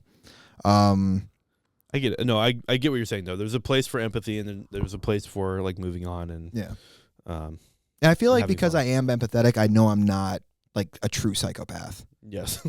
Like I might be a sociopath, but I'm not. At least I'm not a psychopath. Yes. You're messed up here, but at least you feel bad for people. I do cry. I do cry about things. That's right. Which is good. That's good. I almost cried like 5 minutes ago. No, I'm just kidding. But yeah. If you need to cry, go for it. I got tissues. we'll get through it. That'll boost the views on here. I haven't had anybody cry on here yet, but maybe that'll try to well something up for you. Yeah. That'll be the only video we post about it. Is just weeping, and that'll draw people in, I'm sure. Oh god. Why did I come here? So much confetti. Yeah. That bitch. I've not seen her come back. No, thank God. I think that was a deterrence. She reminded me, I don't know if you've ever watched Twin Peaks, but the log lady. If anybody remembers the log lady from Twin Peaks that also went to Comedy Works that night, maybe you'll think that she was also that person. It's probably just great Patrick, but that was wild. Yeah. Oh, I'm sorry. I'm boring you. My bad. That coffee's not doing anything, I guess. It's not. But you're an overnighter too, right? Yeah. Did you just do that? Well, no, you were at fucking the premiere last night. I was up late. Slept in a lot today. I'm also home, so I just feel like naturally more relaxed here. Yeah. I've had to like get ready to leave to go anywhere, so I don't feel like I need to turn on fully. Yeah, and I'm a psychopath with caffeine. So what I just said a little while ago, I haven't really been tested for anything. When I was on BetterHelp and I was talking to the therapist that shared the name with my father, which made it super weird. He pointed out that I probably have ADHD just because of how much caffeine that I can put down and still go to sleep. Is that a thing? Yeah, I can drink a Mountain Dew before bed and I'm fine. But I also smoke a lot of weed. I think I just found out I have ADHD. That's what he said, and then I brought it up to the doctor that I had like a physical with, because when I got sober, I went in therapy for like a little while. I quit it because it's stupid. To go to therapy, but it's stupid. Yeah. BetterHelp's stupid. Get a real therapist that you can talk to in person. The What's Going On podcast is proud to be sponsored by MediocreAssistance.com. Do you need counseling, but don't care if you actually get better? Do you want to talk to someone about your life, but don't really care if they're licensed? Do you want to tell others that you're in counseling, but don't want them to know that your counselor is a fry cook from Wyoming? Then Mediocre Assistance is for you. At MediocreAssistance.com, they'll pair you with a random-ass person who is dramatically underqualified to help you with your problems. Now you may be wondering, what's the purpose of this? Why should I tell a random person all of my problems? Well, the benefit of this to you is to yet be determined. At only $300 per session, you will leave feeling confused, dumbfounded, and overall worse than you did before. MediocreAssistance.com cares about you and your life, as long as you pay the full amount on time. If you use discount code BOOZECRUISE, you'll be sent a free bottle of tequila with your initial sign-up. MediocreAssistance.com. We care. Kinda. I tested him out. I went 2 minutes of silence with this guy just to see how long he would stay quiet. And he's like, I had to like, I even did like a, yeah, anyway. And he was just like quiet. I was like, what the fuck? It was all over the phone though. It wasn't like video shit. So he's probably playing video games in the background. Yeah, literally. He's from Oklahoma too, so he could be doing whatever the fuck he wants. Yeah. But yeah, ADHD. And then I went to a doctor for the physical, and I mentioned that to him. He's like, well, I mean, to get the pills and everything, it's just going to be a lot for you. So you should probably get like a second or third opinion about it before we do anything. And I was like, fuck it then. I don't care then, man. You're not that confident in your I'm just not even going to worry about this then. Like if you don't, you know what it was? It's because I'm just like a middle to low economic white dude. If I was like a little higher economic, you'd be like, all right, let's get you all the pills. Like, let's give you all the help. Have you tried cocaine? Yeah, for real. Interesting. Yeah. I'm so, I don't want to like out anyone's like prescriptions either, but like have like people that I know that are on like SSRIs and stuff like that, like antipsychotics and shit like that. I've been curious about those just to see how that would affect my mood and like, you know, because the one thing that like deters me is losing creativity or like losing any kind of sense of like if my craziness is actually what's allowing me to be this interested in making things up, I don't want to lose it. You know, I want to be my authentic self. Yeah. Mark Maron bit, by the way, talking about his cats. I love Mark Maron too. He was another one that I forgot to mention earlier, but fucking love Mark so much. Love anti-comedy. But yeah, like I get nervous that if I start doing something that's supposed to be good for my brain, it's going to ruin the thing that I already said this. Yeah. But that's also kind of like why I don't want to let go of weed. Because like I do like how it makes me feel, even though it can make me blank or like forget shit and like repeat myself or whatever in a conversation, or I like lose track of a conversation. Like I'm staring into your beautiful blue eyes right now, and oh, look at those things flutter. That's the clip. Yeah, that's it. 10 seconds of you complimenting my eyes. Boom, bam. But yeah, like again, I can always argue like it's also the ADHD that makes me not pay attention to the conversation. That's what I have. Like, I understand. I have friends that are like, they have like conditions that really impede them functioning well, and they are reliant on medications to help them in that. I'm also like, so there's one. That's one side. The other side is like, I think we were quick to label things as abnormal for people when they are just different than you or whatever. It's like what could feel like abnormal for you, like, isn't really an impedance on your life. And like you said, it is like what makes you you. So I'm also hesitant to be like, yeah, take these medications and see if that fixes anything when there's really nothing that needs fixed, you know? Exactly. Actually causes more problems. Right, yeah. And I'm also just hesitant to be on medication long term because a lot of the patients I take care of in an ambulance are on like 20 plus medications. They've got all these comorbidities, and they do nothing to improve the quality of their life other than just agreeing to take these medications. Yeah. And it's like stuff they could actually like control if they put some effort into it. So like, I'm weird about medications in that sense, or like trusting doctors' prescriptions. Yeah.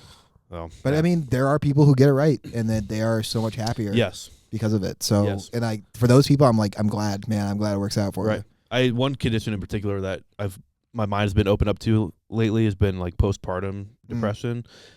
Because I've got someone that I like know that gave birth and like had some struggles with that afterwards, and then like come to find out like a lot of people she was talking to had the same exact struggles, and they're like, I had to get on like an SSRI or something to help control these moods because I just had like no control over it. And I was like, okay, that makes a lot of sense. Like, and it's not a long-term thing. Like you're kind of wean off of it as you get past the like postpartum area, but like you need that to function well. Yeah. Especially in light of you having a brand new baby you got to take care of. So that makes complete sense to me.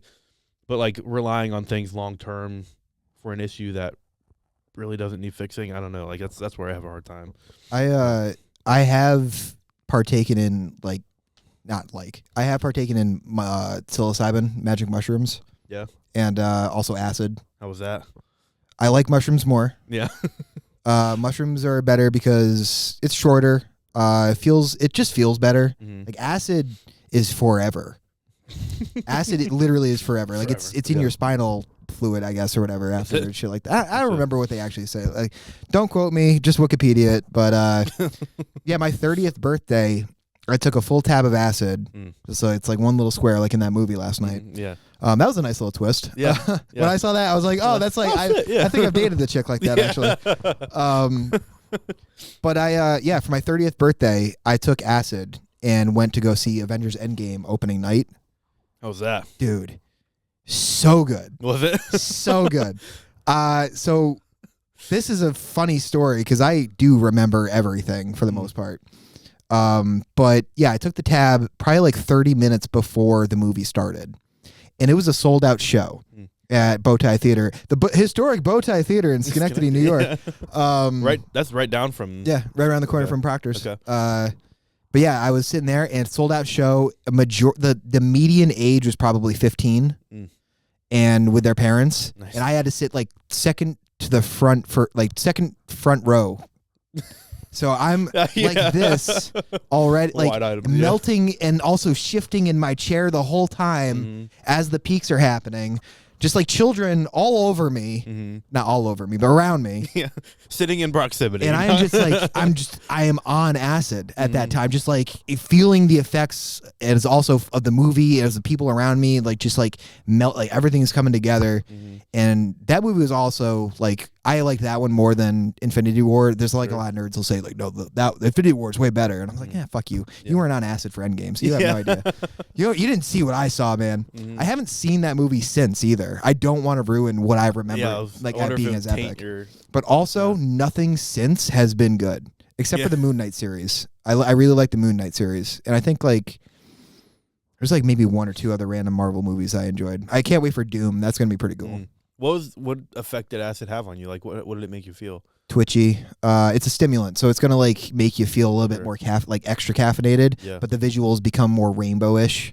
Okay. And like shinier and sparkly. And stuff, and it's forever. It's like a 12-hour, 18-hour high. No shit. Yeah. Wow. I think I took it probably like around. I think the showing was in the afternoon, like around like 3 o'clock, maybe 2 o'clock, and I didn't stop feeling high until like 2 or 3, 4 o'clock in the morning. Dang. Yeah, and I drove home 45 miles an hour on a 55. Yeah. Yeah, I didn't get pulled over, which is sick.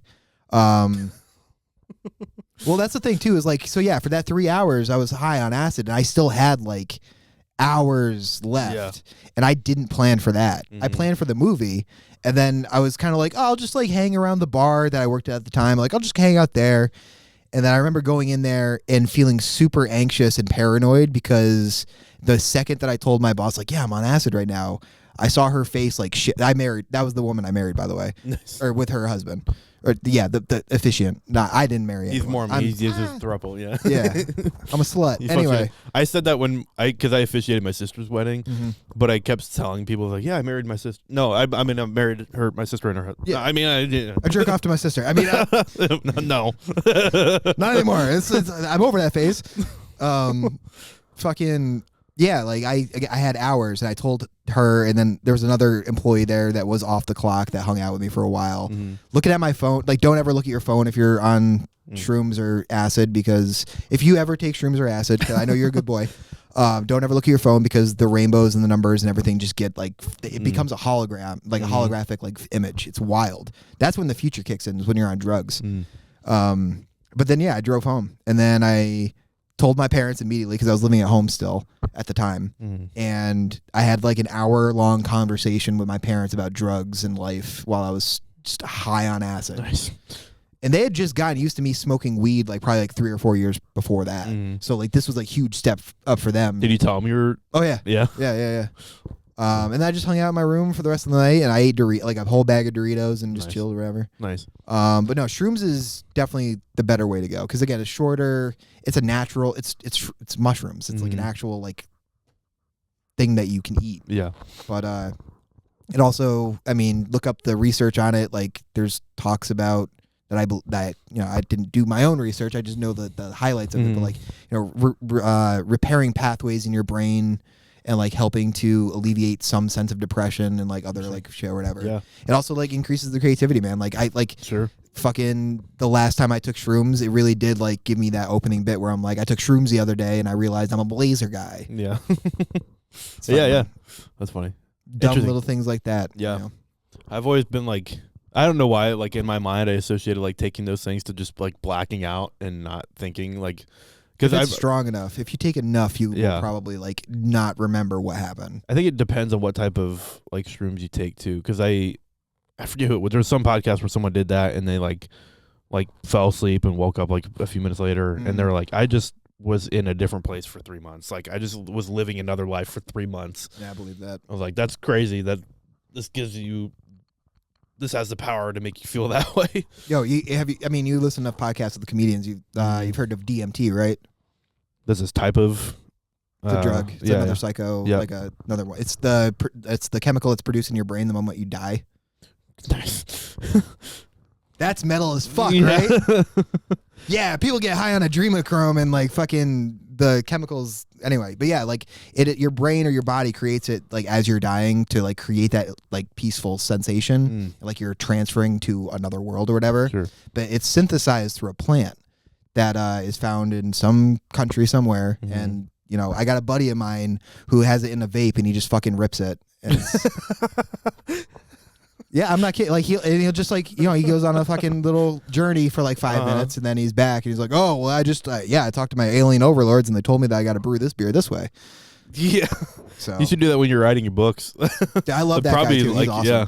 That'd probably give you some really crazy ideas. I have had interest in trying DMT. It's just there's also the fear of like, what if I don't come back for like anything? Like I'm probably never gonna do acid again, just because the last time was like pretty intense for my birthday or whatever, and I was just like, mushrooms are good enough. But I mean, even George Carlin talked about like how he would do some drugs, but like after a certain time, you just gotta let them go, because like your brain's good. You don't need it anymore. Yeah. Like, just enjoy life, get the high out of life and the experiences and whatever else, like natural feeling that you can get from doing something good for yourself. The synthetics can only get you so far, but they are good for creativity. Sure. And I'm definitely open to the idea that they help people with things like depression or things along that. Especially psilocybin mushrooms, man. That's, I mean, I'm hoping that that's true because I've taken a few more of that than I've done acid. But you're like, it's enough of a reason for me. Well, like that's like I grew up in a community where like weed was looked at as like a terrible thing. Oh, my parents hated. My mom specifically was like, you're never smoking weed ever in your life. Yeah. Up until I was like 19, and then I eventually like did it because I was like, well, I just want to see what it's like. Right. Yeah. But like now I'm of the opinion like weed, edibles, that whole like market of things, like if it helps you feel better and like gives you a better quality of life, go for it. Why not? As compared to like you asked me that 10, 15 years ago, I'd have been like, yeah, what right. if you got a doobie in your pocket? What the fuck? You just whip out like a holy bottle, like a holy water bottle. You're just like, get out of here. Shoot him, yeah. Christ compels you, bitch. Yeah. It's just wild, the difference in mentality that some life experience can give you. Yeah. I mean, I don't know. Drugs are awesome, but like definitely be careful when you do them. Yes. You know, I am risky in the sense of like I've done a lot of stuff by myself, and a lot of people get like trip sitters and stuff like that. But like, yeah, every time. Actually, the first time I did acid was at Electric Forest, the music festival that happens in Michigan.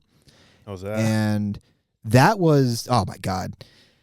The first day I did it, I only did half a tab. And what's the dosing on a tab? Like, I don't know. Just a tab, dude. So what they do is they get like a sheet of paper, little like tiny square papers, like what you saw in the movie last night. Yep. And somebody's got a dropper of the chemical, and they just shoot it on each. Like they do a little space, all the way down. So some of these squares might have more than others because it spreads out or whatever. Interesting. But yeah, I took half of whatever paper, and I was feeling like goofy and like your brain, like I felt like my mind was being stretched, or my head's being stretched, my perspective, or whatever. But I got anxious because I was just surrounded by people, like because it's a music festival, it's huge, there's so many people. And I ended up like hiding in the tent that I had to haphazardly put together. That's another thing. If you ever go to a music festival, you realize that it is camping. No one's gonna set up your tent for you except you. Maybe do it before the acid tab. Like I went to that thing like kind of I'll be able to figure out how to pitch a tent. I do one every morning. Yeah. No. It's too late, man. Sorry. It's too late. It took me a hot second to get what you're saying. That's a good joke, though. You don't you say do that on stage. I'm going to tell you to do that on stage. Nope. Because this story's interesting. That's whatever. But I fucking, I had to learn how to do it and then some like dude that was like an ex-Boy Scout was like, you got to do it this way. And he ended up doing it for me. And it was like totally emasculating. I get emasculated a lot, actually. I think you actually emasculated me that night when you yelled at that lady. I could have said something too, but you were like, no, I'll say it. I did feel like a man walking. It's like, go clean up your mess. Actually, you emasculated me last night by showing up in that suit. And I was just like in a bomber jacket and shitty jeans. And I'm like, God damn. Like, I'm like 10 years older than you. You are more of a man than I am. I'm a fucking 12-year-old. And then you look at Mike Burnett, you're like, he's older than both of us, and he's just like, he looks like he walked out of a GameStop. Yeah, Jay Connolly was wearing the same exact outfit he wears everywhere. He's very predictable. You can invite him to anything. He's wearing what he's wearing. I like both. I love both of them. Me too. They're so fun. But fucking wait, what else? What was I? Oh, the tent story. Yeah, so I hid in my tent for like the rest of the high. Did you feel like really paranoid? Yeah. And I was writing in a journal that I brought with me to like kind of like organize my thoughts. And in the journal, I'm like trying to convince myself the argument that I'm going to make with my friend that I just made this 20-something hour journey with, that I have to leave. Yeah. I have to leave this music festival, bro. I have to drive you can get a ride back with somebody else. But and then I stayed, and then the next day I stayed sober the whole way through. I smoked like maybe a little weed, but I didn't do like anything like too crazy. And then the third day is when I did like acid again, and I felt more comfortable. Sure. And that was a better experience that third day. Okay. But yeah. Nice. I was wondering if you get like really paranoid on stuff like that. Yeah, because it's your brain's gone. Your mind's just on its own, or it's moving, and you are being separated from yourself. I feel like I would get ego death or whatever they call it. Anything that like impairs you like that. I feel like even with alcohol, like I kind of get paranoid to the sense of like I don't have full control over whatever situation I'm in. But that's legal. Yes. Isn't it fun how fucked up alcohol can get you, but it's legal? Yeah.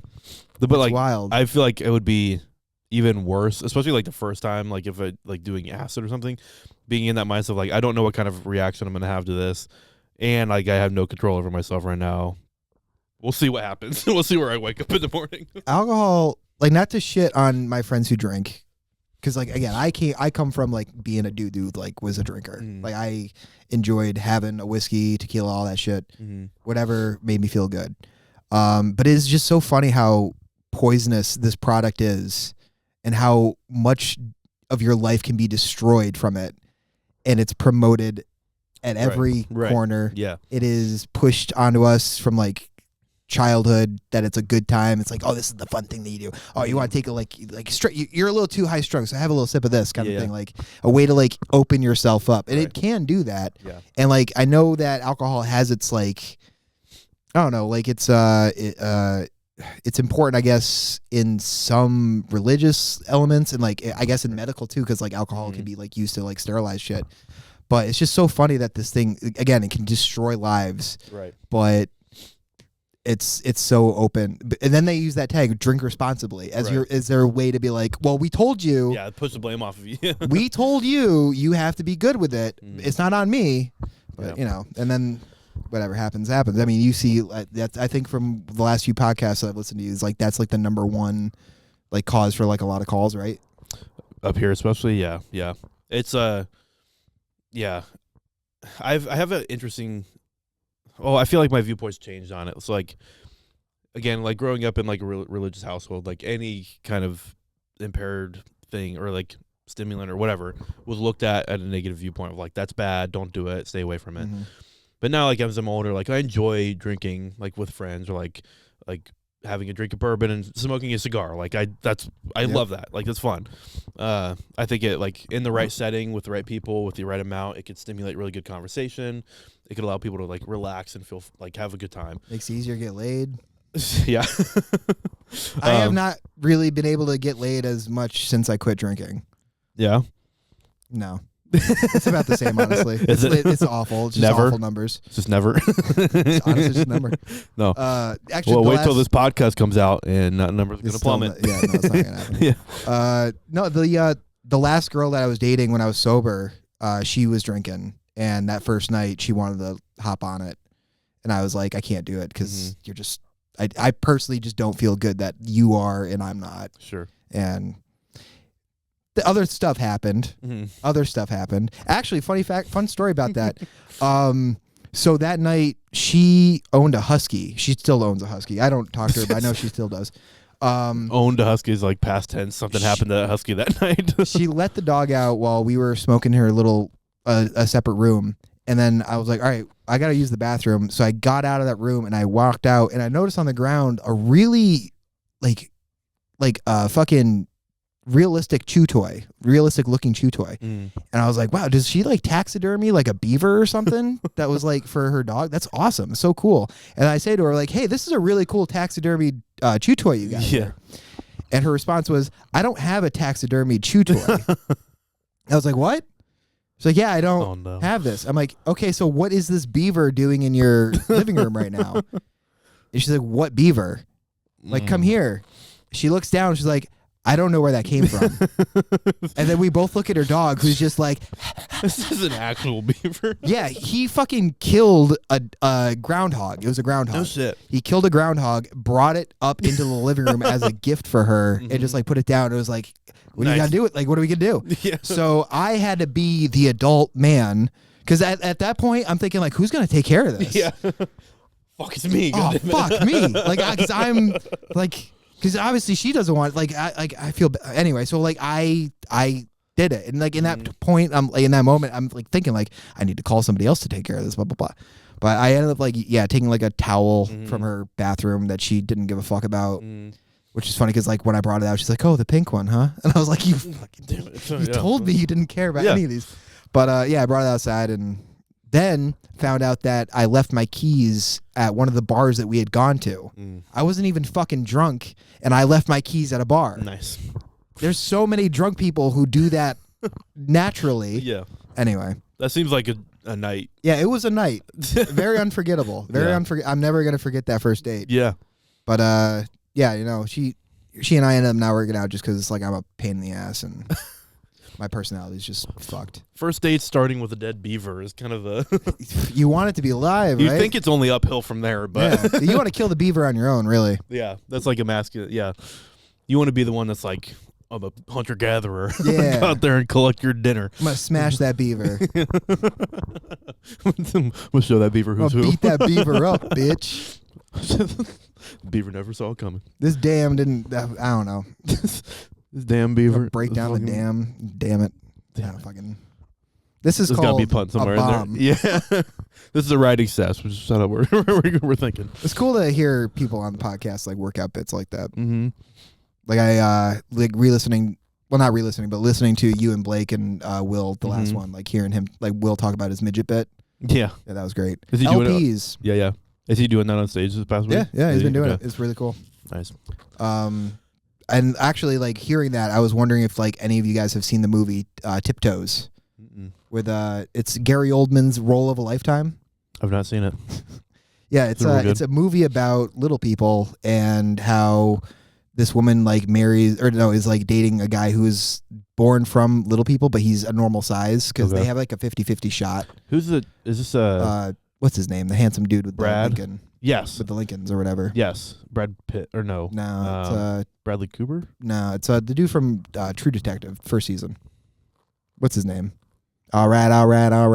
Right. Everyone who's listening to this podcast right now is screaming his name. Yeah. It's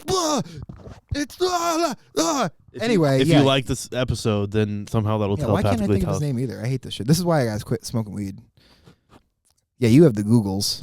Back in my day, we only had encyclopedias. I'm gonna hate finding out what his name is. I asked Siri, who's the all right guy. I said, sorry, I don't understand. Siri's just like, I don't give a fuck.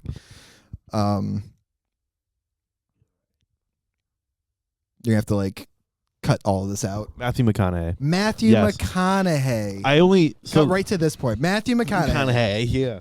I only know this because they talked about it on Two Bears, right? Yes, on that. And I was like, it was also Your Mom's House. They were talking about like earlier on, Sure. like early episodes. That's kind of how I heard about it. But eventually, I saw the movie.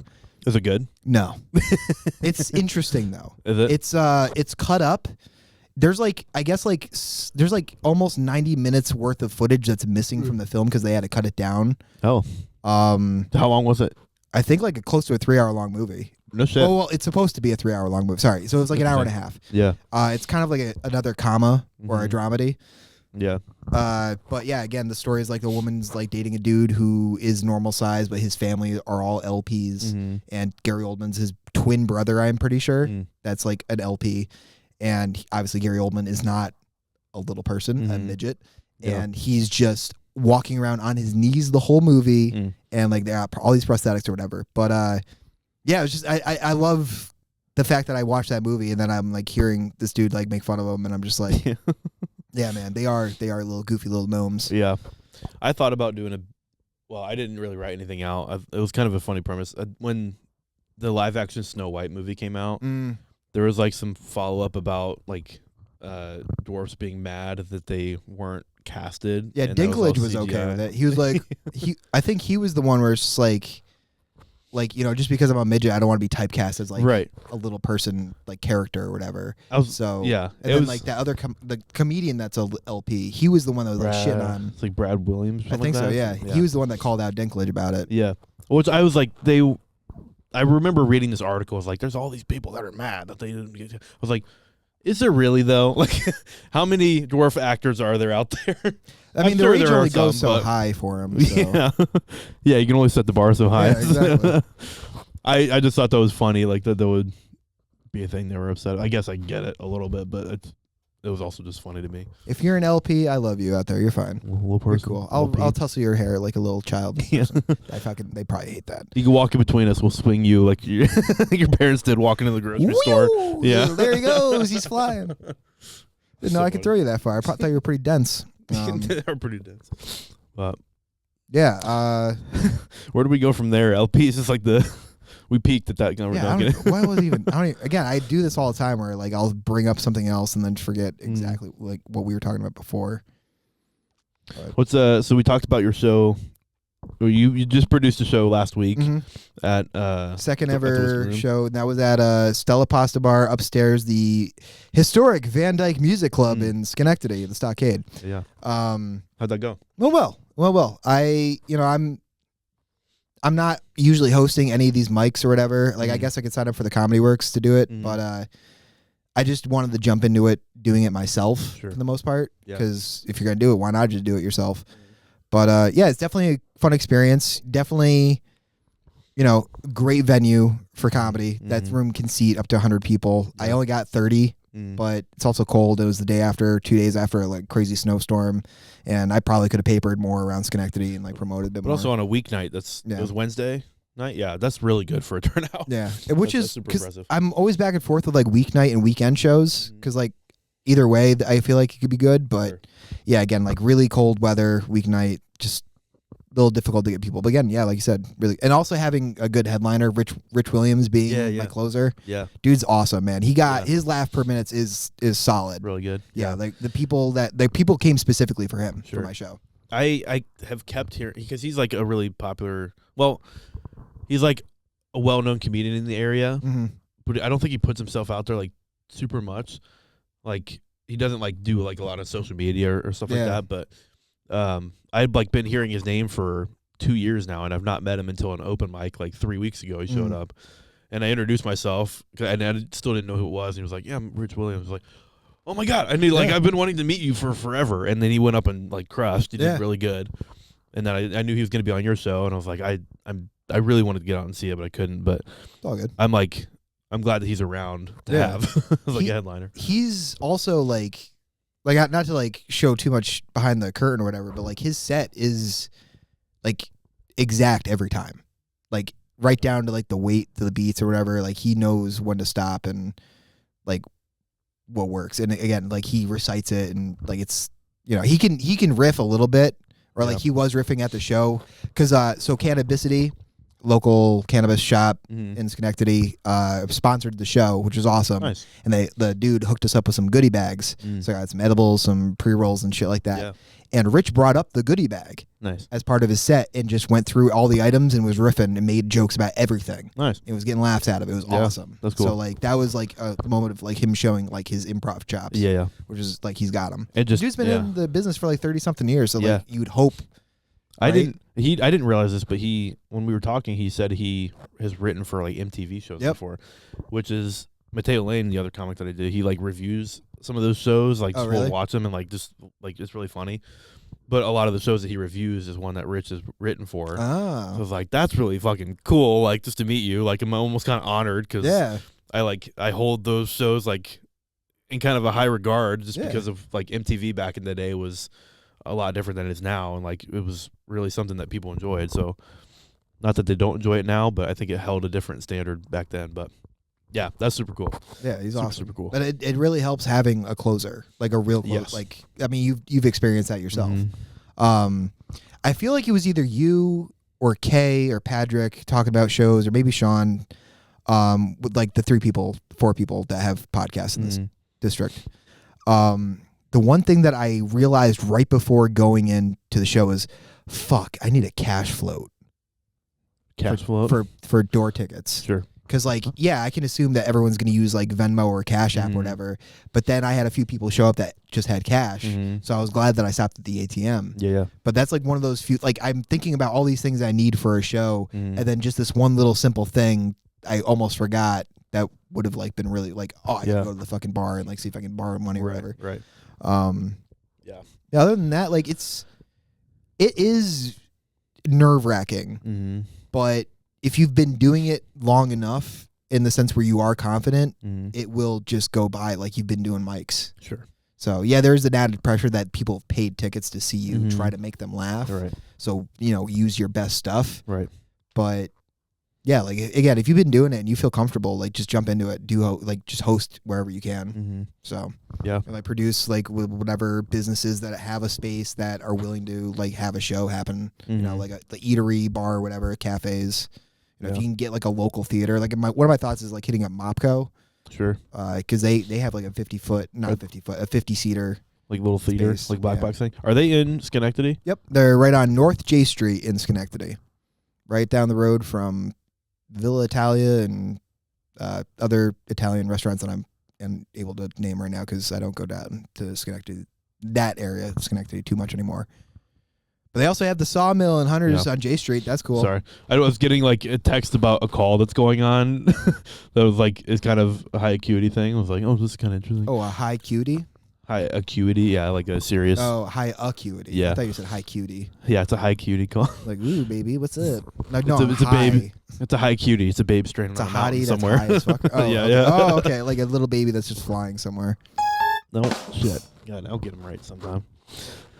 Do you have any shows coming up? That kind of worked, actually. Like, if Mhm. it's like a flying baby, like off else, like the doo-doo-doo-doo. It's scary, yeah. Shows. I have one next Wednesday. It's the Nerd Show. Oh, It's yeah. happening at 9 Pin, put on Yep. by Ryan Anderson?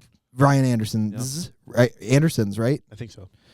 I should have remembered his last name because I did that dumb Mr. Anderson joke Yeah. last night to him. He's like, They bro, do. people do that to me all the time. Mhm. I'm like, I'm sorry. But yeah, the Nerd Show. So that'll be interesting. I'm only doing 5 minutes of that show, but it's good because it's supposed to be clean, and I don't have a whole lot of clean material because I'm unfortunately a shock comic. I want to get better at doing clean stuff. That's actually like what I'm trying to work on. That's why I kind of took these shows to like try to do something better. Mm. Well, not better, but like again, clean. Mhm. And then I'm on that the Saturday night food fight show that Jorge's Nice. putting on. Yeah, yeah. Me and like 18 other comics. Blake's one of them. He mentioned it. Mhm. That one, I have another joke that I've been working on. This centered around food because it's like a food theme Mhm. show. So Sure. that's another thing is like for certain shows, I actually want to like try to have a bit that's like linked to the theme of the show itself, right? Yeah. Like so, the nerd one's very obvious, and the food one seems obvious. But then like there's another show that I'm doing. Nate Wright's hosting in Glens Falls, and that's in February, like the second or third week of February. Nice. That one's gonna be like a R-rated show at like a vegan cafe. Rocco, big, yeah. It was a super cool venue, by the way. I'm So, excited for that show. A lot of bits that I've already done, I'm just gonna do there. Yeah. Nice. So I don't have to worry too much about like doing something new, but Mhm. maybe like try to figure out like new angles on jokes I've already got. Yeah. So Nice. that should be fun. But those are the only next 3 shows. I don't know if you get this feeling, but I kind of just want to do mics for a bit Sure. to like just keep working out and just try to keep working on new bits and shit. Mm. Because as much as like I wanted to do shows for so long, and now that I've done shows, I'm kind of like, let me just chill.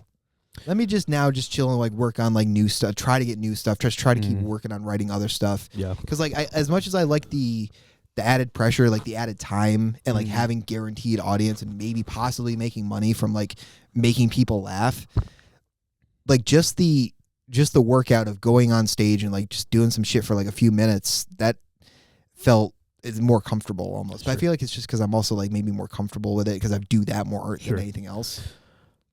I don't relate. Book me on your shows, but I get what you're saying. I don't know. It's just, maybe I'm just like being self-conscious or like just like being self-depreciative and like my own talents or whatever. But it's also like There's something to be said about like open mics are good for working stuff out, and like there is creativity in that, and like doing shows is different because you should have like worked out set, like bits that work, and it should be more polished. So it's a little more performative as to, well, it's both performative. It's a little more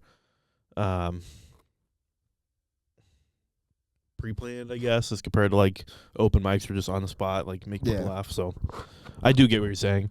Like, cause book like me on your shows though. yeah, because like there's been nights at the Comedy Works where like there's like been the last like few weekends where like there's like a little bit of a crowd that shows up after the shows, which is sometimes it's wild that like the shows will get less people than the open mics, right?